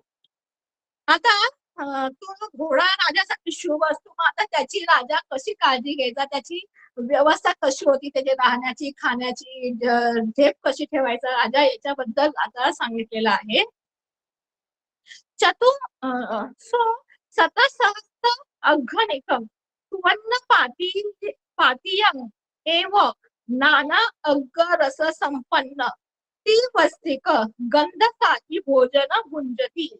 आता त्या राजाची म्हणजे त्या घोड्याची कशी काळजी घ्यायचा तो राजा, तर त्या घोड्याला जेव्हा जेवण द्यायला जायचं, जेवण दिलं जात होतं, तर ते जेवणाची ताट असायची, प्लेट असायची, ती कशी असायची, सुवर्ण पातीयम म्हणजे सोन्याची पात्र असायचं, ते सोन्याची ताट असायची. आणि ती ताटीची किंमत किती असायची, सतत म्हणजे लाखोच्या घरात ती ताटीची काय, सोन्याची ताटी आहे आणि तिची प्राइस आहे लाखोच्या घरात, सहस्र अंगनिक, लाखोच्या घरात तिची प्राइस होती. आणि त्याच्यामध्ये तो नाना रस संपन्न म्हणजे वेगळ्या वेगळ्या रसाने चविष्ट मधुर असं तो काय करायचा, ती वस्तिक गंध सालीनं भोजन म्हणजे गंधयुक्त सालीचं तो त्याच्यामध्ये काय करायचा, भोजन घ्यायचा. म्हणजे त्यांना जेवणाचं ताट पण किती अर्पण होतं, पुन्हा ते जे खायचं, जे जेवण जेवायचं ते कसं सुगंधी होतं. आणि अशा प्रकारचं तो जेवण काय करायचा, जेवायचा कोण, तर आपला तो घोडा. नंतर चतुर्जातिक गंध उपस्थित एव भूमिनं तिष्ठती. आता ज्या ठिकाणी तो उभं राहायचा, ज्या ठिकाणी त्याला मानलं जायचं त्या घोड्याला, ती जागाही काय केली जायचे, 4 प्रकारच्या गंधयुक्त मिश्रित लेपाने ती जागा काय केलेली असायची, लिंपलेली असायची. अशाच भूमीवरती तो काय राहायचा, उभा राहायचा, तो भोजा जानीय आपला कुत्रा, नाही सॉरी आपला घोडा. आणि तं ठाणं रक्त कंबल सानी परीक्षितं उपरी सुवर्ण तार खचितं चेलवितान समोस्तरित गंध नाम माला नाम अविजहित गंध तेल पदीपक होती. आणि त्या ठिकाणी आहे ना काय केलं जायचं, त्याच्यावरती ते शेड बांधलेलं होतं, त्या जागेवरती शेड बांधलेलं होतं, ते पण सुवर्णयुक्त सोन्याने खचित सुवर्णयुक्त किंवा याने ना ते खचित म्हणजे काय केलेलं होतं, वेढलेलं होती ती जागा, वरचं छत पण. आणि तो ज्या ठिकाणी उभा राहायचा ना तिकडं गंधयुक्त तेलाचे दिवे दिवस रात्र जळायचे. म्हणजे त्या तेलाचा दिवा हा दिलाच जात नसे, कंटिन्यू तो काय करत असायचा, जळत असायचा. आणि असा असा तो सिंध घोडा होता. आणि वाराणसी राज्य पण कसं सुंदर होतं त्याच्याबद्दल सांगितलेलं आहे. वाराणसी राज्य पण अपत्यंता राजानो नाम नक्की, म्हणजे वाराणसी राज्य कोणाला कोणा वाराणसी राज्यावर कोण स्वारी करणार नाही असा एकही राजा नव्हता. म्हणजे प्रत्येकाला वाराणसी राज्य हे हवं हवंसं वाटत होतं. आणि त्यामुळे काय होतं तिकडे एकाच वेळी सात राजे काय करतात, वाराणसी राजावर चढाई करून येतात, स्वारी करून येतात. आणि ते काय म्हणतात बघा, एका समयात 7 राजानो, म्हणजे एका वेळी काय होतात 7 राजानो, 7 राजे वाराणसी परिचितवा, त्या वाराणसी राज्याला वेढा देतात. 7 राजे येतात, 7 ठिकाणावरचे 7 राजे येतात, ते वाराणसी राजाला नगराला काय वेढा देतात. आणि वेढा देऊन ते संदेश देतात त्या राजाला, आम्हाला सज्जनवा देतो युद्ध वादे, एक तर तू आम्हाला राज्य दे, नाहीतर आपल्याशी युद्ध करायला तयार हो, असं ते त्याला काय करतात, संदेश पाठवतात. मग राजा काय करतो, अमतचे सन्निपाता पेटवा, तो आपल्या अमतच्यांची बैठक घेतो, त्यांना एकत्र बोलवतो. आणि तंग पवती आर्थिक पितवा, त्यांना हा सगळा प्रकार सांगतो. एक तर आपल्याला राज्य तरी द्यावं लागेल, नाहीतर आपल्याला युद्ध तरी करावं लागेल. तर आता आपण काय करायचं, असं तो आपल्या आपल्या मंत्र्यांसोबत काय करत असतो, मंत्रणा करत असतो.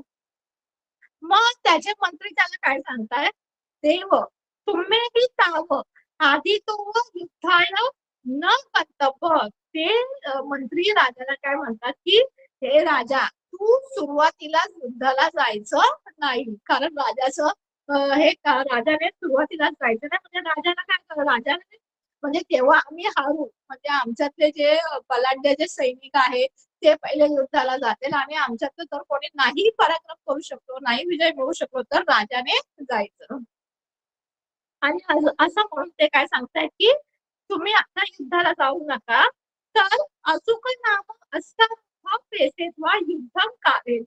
तर ते मंत्री काय सांगतात की आपल्याकडे अमुक नावाचा जो अश्वसारथी आहे, असा म्हणजे अश्वसारथी, आपल्याकडे अमुक नावाचा जो असा तो आहे, त्याला पाठवून आपण काय करूया, युद्ध करूया. आणि तस्मिन असंकोते पश्चात जाणे समाधी. आणि जर तो नाही विजय होऊ शकला तर मग नंतर आपण पुढे काय करायचं ते बघू. मग राजा तंग पक्कोसा पेटवा, राजा काय करतो, त्या कोणाला अश्वसारथीला काय करतो, बोलावतो. आणि त्या अश्वसारथीला काय म्हणतो, सखी ससे तात सत्तरी राजू ही सध्या युद्ध हातुरली. तर तो त्या अश्वसारथीला म्हणतो की बाबा शक्य आहे का, ही 7 राजांबरोबर, या 7 राजांबरोबर युद्ध करणं तुला शक्य आहे का. तर तो अश्वसारथी काय म्हणतो, घोडेस्वार, तो घोडेस्वार काय म्हणतो, देव देव म्हणजे राजाला देव म्हणायचे, त्या काळामध्ये राजाला देव सुद्धा म्हणायचे, की हे राजा सचे भोजा जातीय सिंधवल भावी तिठ्ठतु सप्त राजानो सकल जम्बुद्वीपे राजू ही सज्जिन युज्जितुम सखी सामाधी तात.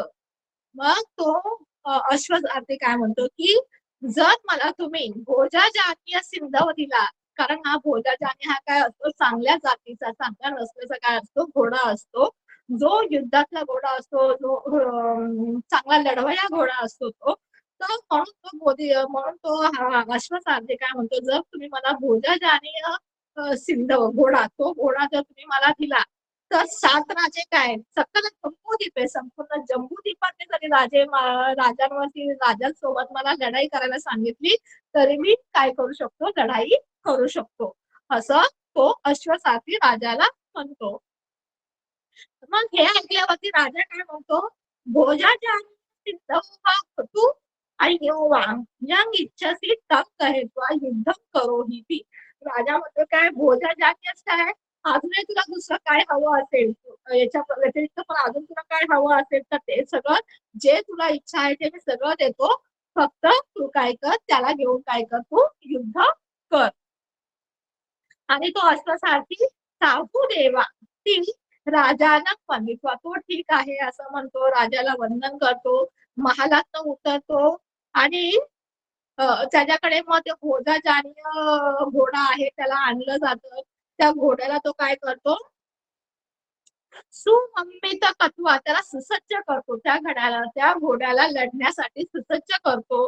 अत्तनापी सन्नाह खड्गम बंदित्वा, आणि तो स्वतः त्या घोड्याला पण सुसज्ज करतो, म्हणजे घोड्याला पण काही वरतून काही प्रोटेक्शन द्यायचं असेल तर ते वरतून त्याला सुसज्ज करतो, त्याला त्याच्या अंगावरती ते चढवतो आणि स्वतःही अंगामध्ये चिलखत वगैरे असा पोशाख करून तलवारी वगैरे बांधून तो काय करतो, त्या घोड्याच्या पाठीवर बसून सिंधव पिठ्ठी वर्गतो, त्या घोड्याच्या पाठीवर बसून नगरा निखम्म, त्या नगरातून तो काय झाला, निघाला. आणि बिज्जुलता विय चरमानो पठमं बलकोट्टकं विंदित्वा, त्याने विजेप्रमाणे जाऊन, वीज कशी चपळ असते ना, तर विजेप्रमाणे चपळ होऊन त्याने काय केलं, गेला पण, आणि त्याने पठम बलकोट्टकं म्हणजे पहिला जो शत्रू आहे त्या शत्रूला त्याने काय केलेलं असतं, पराभूत केलेलं असतं, म्हणजे पहिल्या शत्रूवर त्याने काय मिळवलेला असतो, विजय मिळवलेला असतो. एकं राजानं जीव गाढव गैत्वा आगत्वा नगरे बलस्थ नियादेत्वा पुन्हा गंत्वा. मग त्याने एका राजावरती विजय मिळवलेला असतो, मग तो काय करतो, त्या राजाला जिवंत पकडतो, त्यांनी काय त्या राजाला मारून टाकलेलं नसतं, विजय मिळवला म्हणजे त्या राजाला आपलं काय करतो, बंदी करतो, आणि बंदी करून आणल्यावरती तो राजाच्या सैनिकांना आणून देतो आणि पुन्हा दुसऱ्या राजावरती स्वारी करण्यासाठी निघतो. मग तो दुसऱ्या राजावरही विजय मिळवतो, दुसऱ्या राजालाही जिवंत पकडून काय करतो, राजाच्या सैन्यांच्या हवाली करतो. अशा प्रकारे तो काय करतो, 6 राष्ट्रांवरती विजय मिळवतो आणि 6ही राजांना जिवंत पकडून काय करतो, राजाच्या दरबारामध्ये म्हणजे राजाच्या सैनिकांच्या हवाली करतो. आता नंतर मग काय होतं, जेव्हा 6व्या राजाची युद्ध चालू असताना तेव्हा काय होतं, तो जो घोडा असतो त्या घोड्यावरती एक प्रहार होतो, त्या घोड्यावरती प्रहार होतो आणि त्या घोड्याला काय होते, जखम होते, आणि त्या जखमेतून लोहिता पगरती, त्या जखमेतून रक्त घळाघळा वाहू लागतं. वेदना बलवती म्हणतात, आणि त्या घोड्याला बलव वेदना म्हणजे तीव्र वेदना सुरू झाल्या त्या घोड्याला. अश्वरोह तत्सम पहर भावक यंत्वा, तो जो अश्वसारथी असतो त्या अश्वसारथीला पण कळालं की या घोड्याला काय झालेलं आहे, जखमी झालाय हा घोडा आणि त्याला काय होतोय, त्रास होतो, आणि म्हणून तो काय करतो, त्या युद्धातून बाहेर पडतो आणि त्या घोड्याला भोजाजानीय सिंधवाला राजद्वारे निपज्जा पेटवा, त्याला राजाच्या दरबारामध्ये आणतो, त्याला खाली त्याला झोपवतो, आणि झोपवल्यावर संतान स्थितीला कत्वा अय्यंग सन्महितून आनंदो, म्हणजे त्या घोड्यावरती जे काही आवरण टाकलेले असतात, त्याला ज्या प्रकारे लढण्यासाठी सुसज्ज केलेलं असतं ते सगळं ते काय करतो, काढून टाकतो त्याच्या अंगावरचं सगळं, आणि ते सगळं आभूषण किंवा ते सगळं काय आहे त्याला काय म्हणणार, जे लग्नाचे जे साहित्य लागणारे होते ते काय होतं, तो दुसऱ्या घोड्याच्या पाठीवर तो लागायला लागतो. आणि हे सगळं हा जो बोधिसत्व घोड्याच्या रूपात असतो हे सगळं तो बघत असतो. आणि नंतर तो विचार करतो, बोधिसत्व महापासुक पसतेना निपन्नोव अख्खीने उर्मिलेत्वा. तो बोधिसत्व जेव्हा खाली पडलेला असतो म्हणजे पहुडलेला असतो, त्या अश्वसारथीने त्याला खाली काय केलेलं असतं, झोपवलेलं असतं, आणि तो असे डोळे खोलून थोडेसे डोळे खोलून जेव्हा तो बघतो तर त्याला काय दिसतं की हा जो अश्वसारथी आहे हा काय करतो, दुसऱ्या घोड्याला लढण्यासाठी काय करत आहे, सुसज्ज करत आहे. आणि तो पुढे त्याला हेही समजतं की अयंचा असो हा जो घोडा आहे म्हणजे हा अश्वसारथी ज्या घोड्याला आता लढण्यासाठी सुसज्ज करतोय तो घोडा, हे जे सातवा जो राजा आहे त्याच्या सैनिकांवरती विजय मिळवून त्या राजाला बंदिस्त करणं काय होणार नाही, यांना शक्य होणार नाही. आणि आणि तो काय विचार करतो, मया कथकम मग विनश्य सती.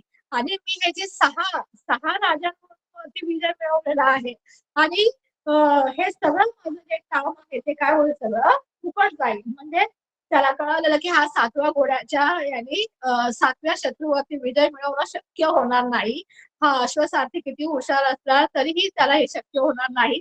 तर हे मलाच केलं पाहिजे, कारण की जर मी इथे असाच पडून राहिलो आणि हा घोडा गेला तर हा काही विजय मिळवू शकणार नाही. परत आपल्यावरती काय येईल, हा तो दुसरा राजा येईल काय येईल, चढाई करून येईल आणि मी केलेलं सगळं प्रयत्न काय होईल, फुकट जातील. आणि म्हणून तो काय करतो की हे राजा ह्या राजाला परहत्ता कमीसाठी राजाला हे राज्य दुसऱ्याच्या हाती जाऊ नये म्हणून तो काय करतो, विचार करतो की मला सोडून दुसऱ्या कोणामध्ये ही क्षमता नाहीये की जो काय करू शकेल या सातव्या राजावरती विजय मिळवू शकेल. आणि म्हणून तो त्या पहुडलेल्या जो काही खाली पडलेला असतो झोपवलेला असतं त्याला, तर त्या अवस्थेतच तो त्या अश्वसारथीला बोलवतो आणि त्याला म्हणतो, सम्म अस्तारोह मित्रा, अश्वसारथी हे मित्रा, सत्तम बलपुट्टकं भित्तित्वा सत्तमं राजानं गहेतु समर्थो ठपेत्वा मग अय्यो अस्सो नाम नक्की. तो त्या अश्वसारथीला सांगतो की अरे मित्रा, हे जे सातव्या राजावरती तो विजय मिळवायचा आहे ना, ते माझ्याशिवाय आणखी कोणीही करू शकत नाहीये. आणि त्यामुळे तू ना आता मी जेवढा काही कम्म जे सात राजांवरती विजय मिळवल्याचं कम्म आहे ते माझं तू काय करू नको, वाया जाऊ देऊ नको, त्याच्यावरती त्याचा नाश करू नको. तर तू काय कर, मलाच परत काय कर, लढण्यासाठी सुसज्ज कर, मलाच व्यवस्थित कर, मी येऊन काय करतो, युद्ध करतो. आणि हे ऐकल्यावर आणि असं म्हणून तो घोडाला ही गाथा म्हणतो, अपि पस्तेन से मानो सल्लेहि सल्लनिकतो सेय्युव बलवा भोजो युद्धमय्येव सारथिति. तर तो घोडा काय म्हणतो, अपि पस्तेन सेमानो, पस्तेन म्हणजे एका बाजूला पहुडलेला, सेमानो म्हणजे झोपलेला, आणि पस्तेन म्हणजे एका कुशीवर, कारण तो घोडा असा पहुडलेला असतो एका कुशीवर. तो सांगतोय की मी जरी एका कुशीवर पडलेला आहे सल्लेही सल्ल विकतो, आणि जरी मला शल्यांचा म्हणजे बाणांनी मला जखमी केलेला आहे, सल्लेही सल्ल विकतो, मी जरी शल्ल्याने म्हणजे बाणांनी जरी जखमी झालेलो आहे तरी पण सेय्युव बलवा भोजो युद्धं मय्येव सारथि, तरी पण मी चांगल्या म्हणजे मी लढण्यासाठी कसा आहे, युक्त आहे, मी लढण्यासाठी बलवान आहे. म्हणजे मी जखमी झालेलो आहे तरी सुद्धा मी काय करू शकतो, पुन्हा म्हणजे युद्ध करून मी काय करू शकतो, विजय मिळवू शकतो. असं म्हणून तो त्या अश्वसारथीला काय सांगतो की तू मला सुसज्ज कर लढण्यासाठी. आणि मग तो असताना बघा आपल्या चित्रामध्ये दिसतंय की कसं ते अश्वाला काय केलं जातं, लढण्यासाठी परत सुसज्ज केलं जात आहे, आणि ते सातव्या राजावरती काय करून जातात, अतिक्रमण करून जातात. मग असा बोधिसत्व उठा पेटवा वनं बंदित्वा, मग तो असा काय करतो, बोधिसत्वाला उभं करतो, त्याला उठवतो, वनं बंदित्वा, त्याची जी जखम आहे त्या जखमेला चांगला बांधून घेतो. आणि सुसंधम सन्मानित्व त्याला चांगल्या प्रकारे सुसज्जित करतो, की पुन्हा त्याला कुठल्याही प्रकारे जखम व्हायला नको, पुन्हा तो घायाळ व्हायला नको, अशा चांगल्या प्रकारे तो त्याला काय करतो, तो अश्वसारथी सुसज्ज करतो. आणि तसं पिठीला निसिनित्व आणि तो त्या घोड्याच्या पाठीवर बसतो. सप्तमं बलपुष्टकं सिंधित्वा आणि ते शत्रूवर सातव्या शत्रूवर काय करतो, स्वारी करून जातो. आणि सप्तमं राजाला जीवनाहक्त हेतू आणि त्या सातव्या राजालाही सुद्धा तो काय करतो, जिवंत पकडतो आणि राजपदस्स नियादेसी आणि राजाच्या सैन्यांच्या हाती सोपवतो. बोधिसत्त्वांनी राजत्वाला मग अशा प्रकारे सर्व आता 7 राजे आले होते, त्या सर्व 7ही राजांवरती काय केलेला असतो, बोधिसत्वाने आणि अश्वारोह तो अश्वसारथी या दोघांनी मिळून काय केलेला असतो, विजय मिळवलेला असतो. आणि युद्ध झाल्यानंतर तो अश्वसारथी बोधिसत्वाला म्हणजे त्या घोड्याला सुद्धा राजद्वारा गाणं कुठे आणलं जातं, राजाच्या दरबारात आणलं जातं. राजा कमी आणि राजा सुद्धा जेव्हा त्या घोड्याला राजाच्या दरबारात आणलं जातं, तेव्हा राजा सुद्धा त्या घोड्याला भेटण्यासाठी घाईघाईने आपल्या राजद्वाराजवळ येतो, आपल्या महालातनं राजद्वाराजवळ येतो. आणि आल्यानंतर तो बोधिसत्व आणि राजा यांचं मग संभाषण होतं. बोधिसत्व राजाला काय म्हणतो, महाराज सत्य राजानो मा घात इथं, कारण बोधिसत्वाने ते 7ही राजांना काय केलेलं असतं, जिवंत पकडलेलं असतं. आणि तो बोधिसत्व त्या राजाला वाराणसीच्या राजाला म्हणतो की ह्या 7ही राजांना मा घात इतकं, त्यांचा घात करू नको, म्हणजे तू त्याला मारून टाकू नको, त्यांचा घात करू नको. शपथन कार्यक्रम त्याच्याकडनं शपथ घे, त्यांच्याकडनं वचन घे की ते पुन्हा वाराणसी राज्यावरती स्वारी करणार नाही, अशी त्यांनी शपथ घे. आणि त्यांना पुन्हा विसज्जेथ काय कर, त्यांना सोडून टाक, त्यांना मारू नको, त्यांच्याकडनं वचन घे, त्यांच्याकडनं शपथ घे की ते पुन्हा वाराणसी राज्यावरती स्वारी करणार नाही, आणि मग तू त्यांना काय कर, सोडून दे.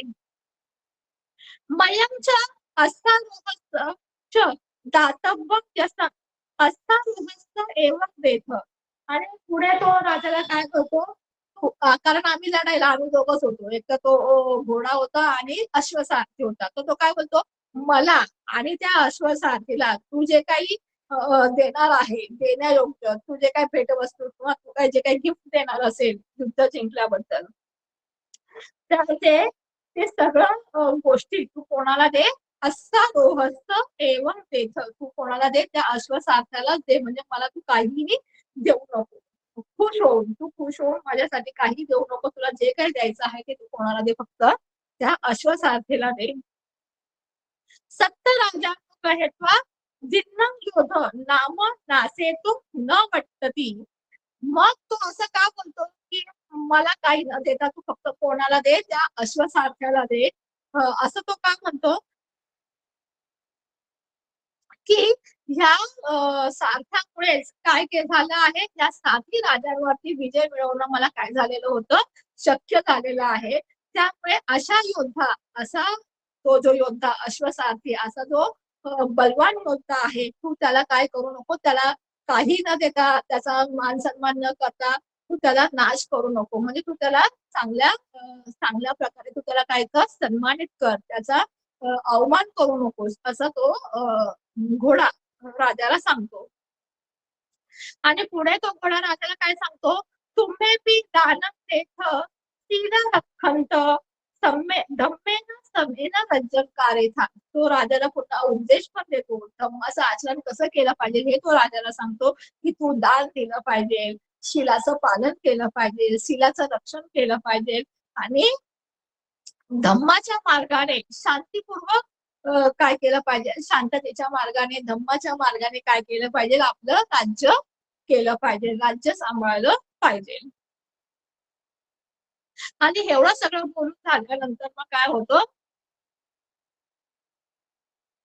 बोधिसत्व ते राजाला उपदेश देऊन झाल्यानंतर ते बोधिसत्वाला जे सुसज्ज केलं जातं ना आभूषणाने, लढण्याच्या आभूषणाने, तर ते सगळं काय केलं जातं, काढून घेतलं जात असतं. आणि काढल्या काढल्या काय होतं, आणि ते काढता काढताच काय होतो, त्या घोड्याचा काय होतो, मृत्यू होतो. राजा तसं ठरेल किचन कार्य, मग राजा काय करतो, त्या घोड्याचं क्रियाकर्म करतो. आणि असा रहस्य महत्तम यशम दत्वा, तो अश्वसारथी आहे, त्याला मोठं यश देतो, म्हणजे त्याला चांगल्या प्रकारे सन्मानित करतो. म्हणजे त्याला मोठं पदही देतो, त्याला देण्यासारख्या ज्या काही गोष्टी असतात त्या गोष्टी देऊन त्याला काय करतो, सन्मानित करतो. आणि सत्त राजानो पुनः अत्तनो अदुभाय सपटन कार्यत्वा सकठानाने पेसेत्वा. आणि ते जे 7 राजे आहेत, त्या 7 राजांना जे पकडून आणलेलं असतं, तो त्या 7 राजांनाही काय करतो, शपथ घ्यायला सांगतो की तुम्ही आता परत स्वारी न करता तुम्ही स्वतःच्या निवासस्थानी पुन्हा जा आणि तिकडे तुम्ही काय करा, धम्माने शांततेच्या मार्गाने काय करा, राज्य करा. आणि असं म्हणून काय झालं, तो राजा, तो जो वाराणसीचा राजा आहे, दान धर्म इत्यादी पुण्यकर्म करत नंतर तो यथार्थ मंग होतो, तोही नंतर काय होतो, मृत्यूला पावतो.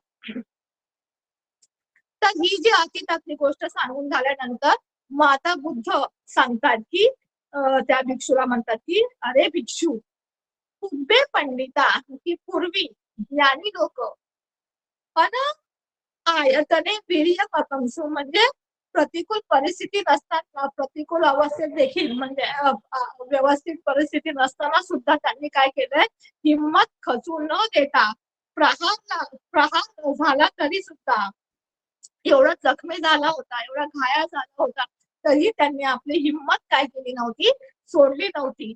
आणि तू म्हणजे त्याला भिक्षुला म्हणतात की आणि तू एवढ्या नियमाने कसा असणे प्रवचित्वा, की मोक्ष देणाऱ्या शासनामध्ये प्रवचित मोक्ष, तिकडनं त्याचा अंतिम ध्येय हे काय आहे, मोक्ष आहे, अशा ठिकाणी तू प्रवचित झाला, तर तू तुझं हिंमत का खचतोस, तू तुझं वीर्य, तू तुझं ध्येय काय केलं, करू द्यायचं नाही, खचू द्यायचं नाही. असं म्हणून त्याला चट्टारी सच्चानी पकासेसी, असं म्हणून सुद्धा त्याला 4 आर्य सत्यांचा काय करतात, उपदेश करतात. की पंडित लोक वाईट परिस्थितीतही काय करू शकतात, ध्येय खचू न देता विजय प्राप्त करू शकतात. आणि तू तर एवढ्या चांगल्या धम्म विनयामध्ये प्रवर्तित झालेला आहे, आणि तर तू अशा ठिकाणी तुझं ध्येय खचू देता कामा नये. आणि असं म्हणून बुद्ध त्याला 4 आर्य सत्यांचा उपदेश देतात.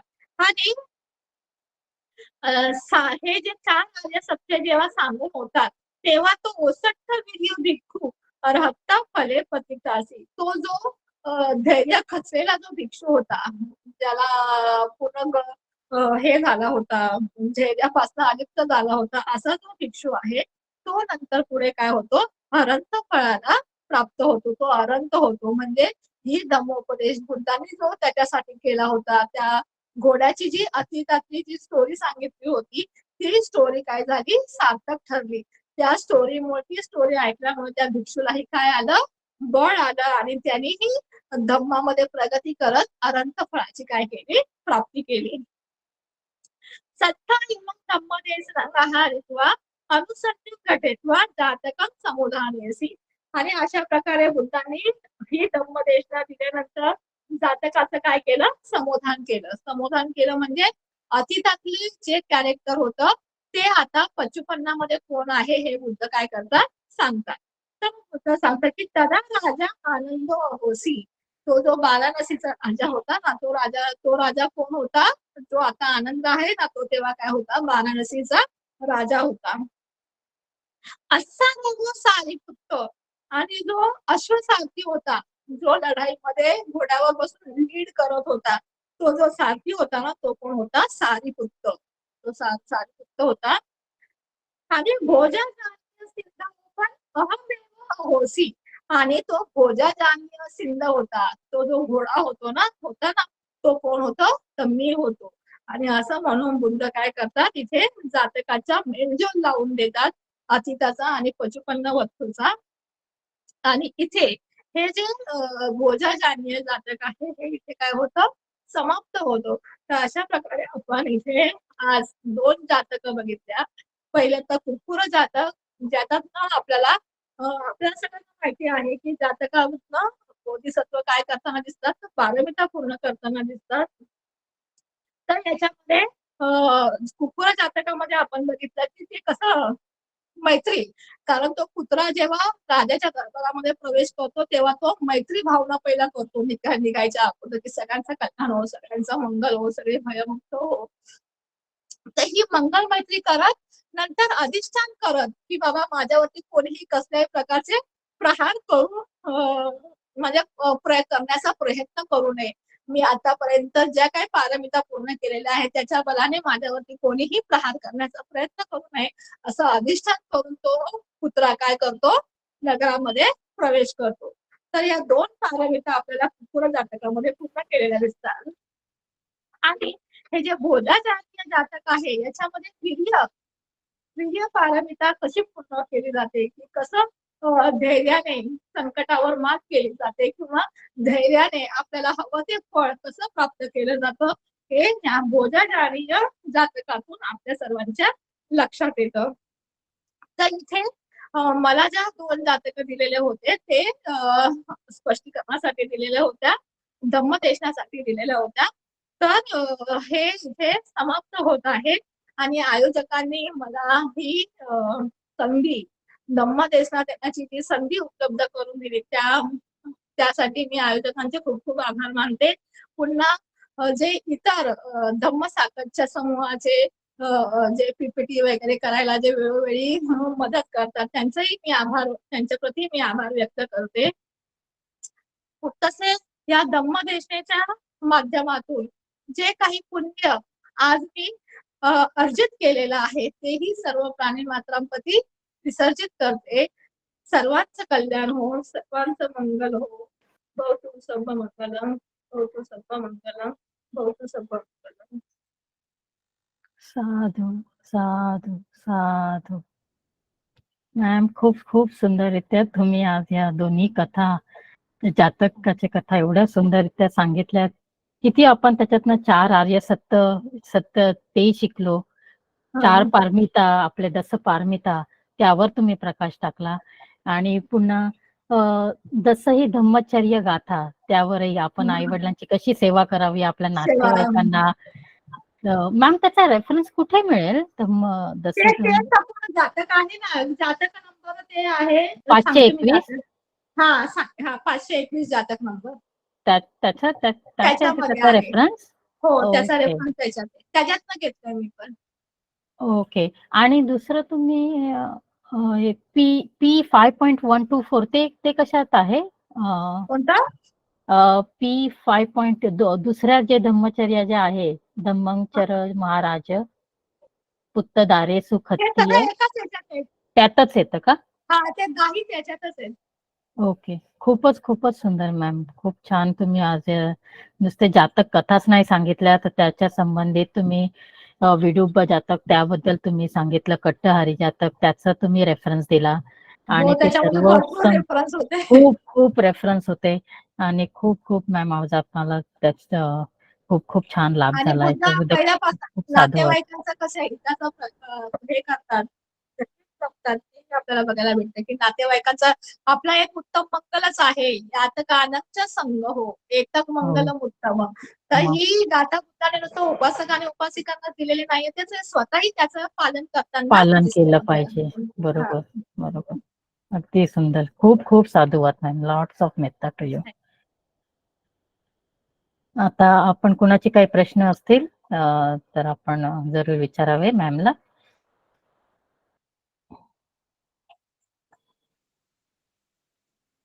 नमो बुद्धाय. जय भीम मॅडम. हा जय भीम. कुकुर जातक दोन्ही जातक खूप छान होते. कुकुर जातक मध्ये विभूषण हा जेव्हा मारायला जातो तो भगवंत फक्त 3दा झाडाखाली बसलेले असतात का?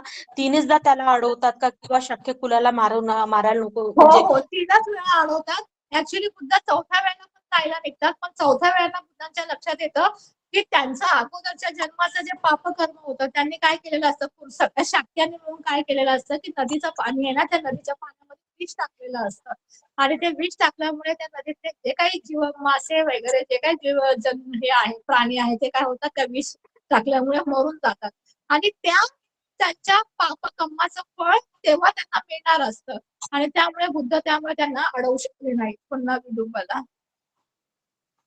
कारण जेव्हा आणि एखाद्या याचं फळ, त्या पापकर्माचं फळ त्यांना आता तेव्हा मिळणारच असतं आणि त्यामुळे बुद्ध तेव्हा त्यांना वाचवू शकत नाही आणि आपण बघतो की तिथे त्यावेळेला काय होतं, संपूर्ण शाक्य वंशाचा काय होतो, नाश होतो. म्हणजे लहान लहान मुलांपासून ते वयोवृद्धांपर्यंत जी काही माणसं आहे ती काय केली जातात, त्या लढाईमध्ये विदुंब काय करून टाकतो, त्या सर्वांना मारून टाकतो.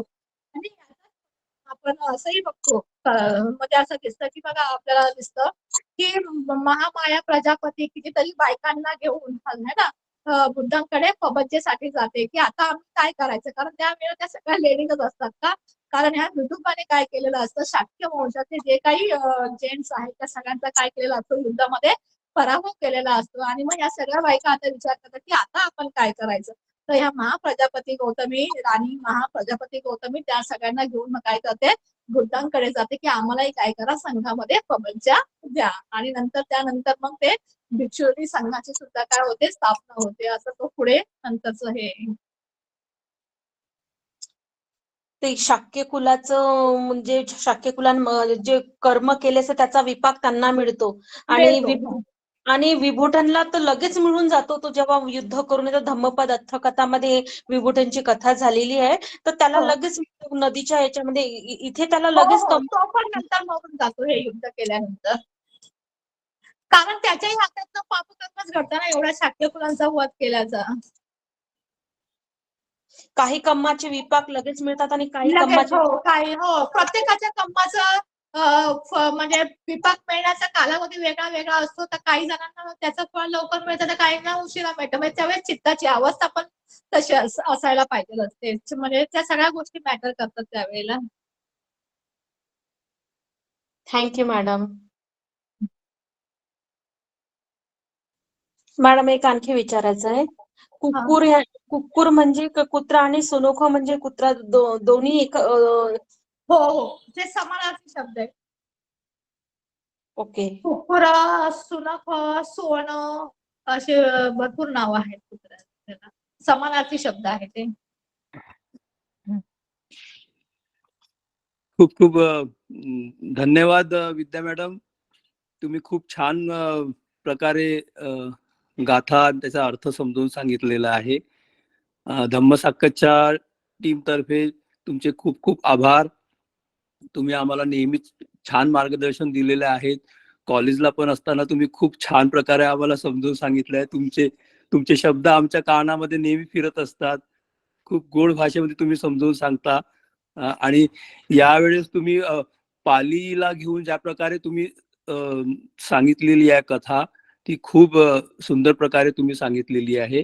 खूप खूप धन्यवाद. धम्मसाक्काच्या टीम तर्फे तुमचं खूप खूप धन्यवाद आणि पुढे पण तुम्ही आम्हाला असंच मार्गदर्शन करत राहाल अशी इच्छा ठेवतो आणि गायधनी परिवारातर्फे पण खूप खूप अभिनंदन तुमचं. Thank you madam. Thank you. Thank you Sanjay भाऊ, थँक्यू सो मच. ठीक आहे, कुणाचे आपले प्रश्न नसतील तर आज मिसाळकर सर नाहीत म्हणून संजय भाऊ बोलले. खूप खूप धन्यवाद संजय दादा.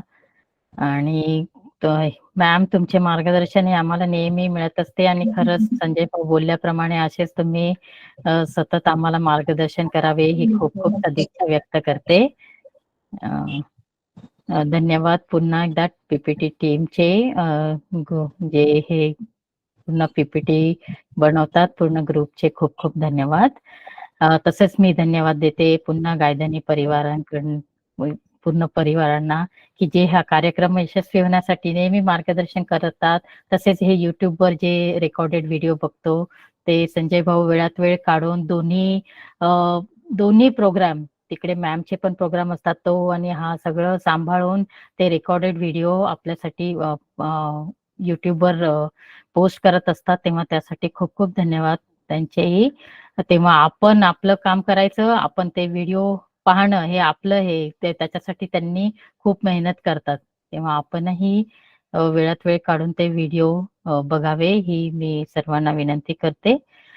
तसेच धन्यवाद देते हे सर्व उपासक उपासिका जे आपल्या कार्यक्रमाला नेहमी हजर असतात आणि जीवनात आपण बुद्ध वचन आचरणात आणण्यासाठी धम्म मार्गदर्शनाचा लाभ घेत असतात. त्यासाठी खूप खूप धन्यवाद सर्वांचे. सर्वांचे जीवन सुखी हो, मंगल हो आणि त्यांना सर्वांना सुखाचा हिताचा मार्ग लाभो आणि त्या पुण्यात वसुंधरा साक्ष राहो ही मी खूप खूप सदिच्छा व्यक्त करते.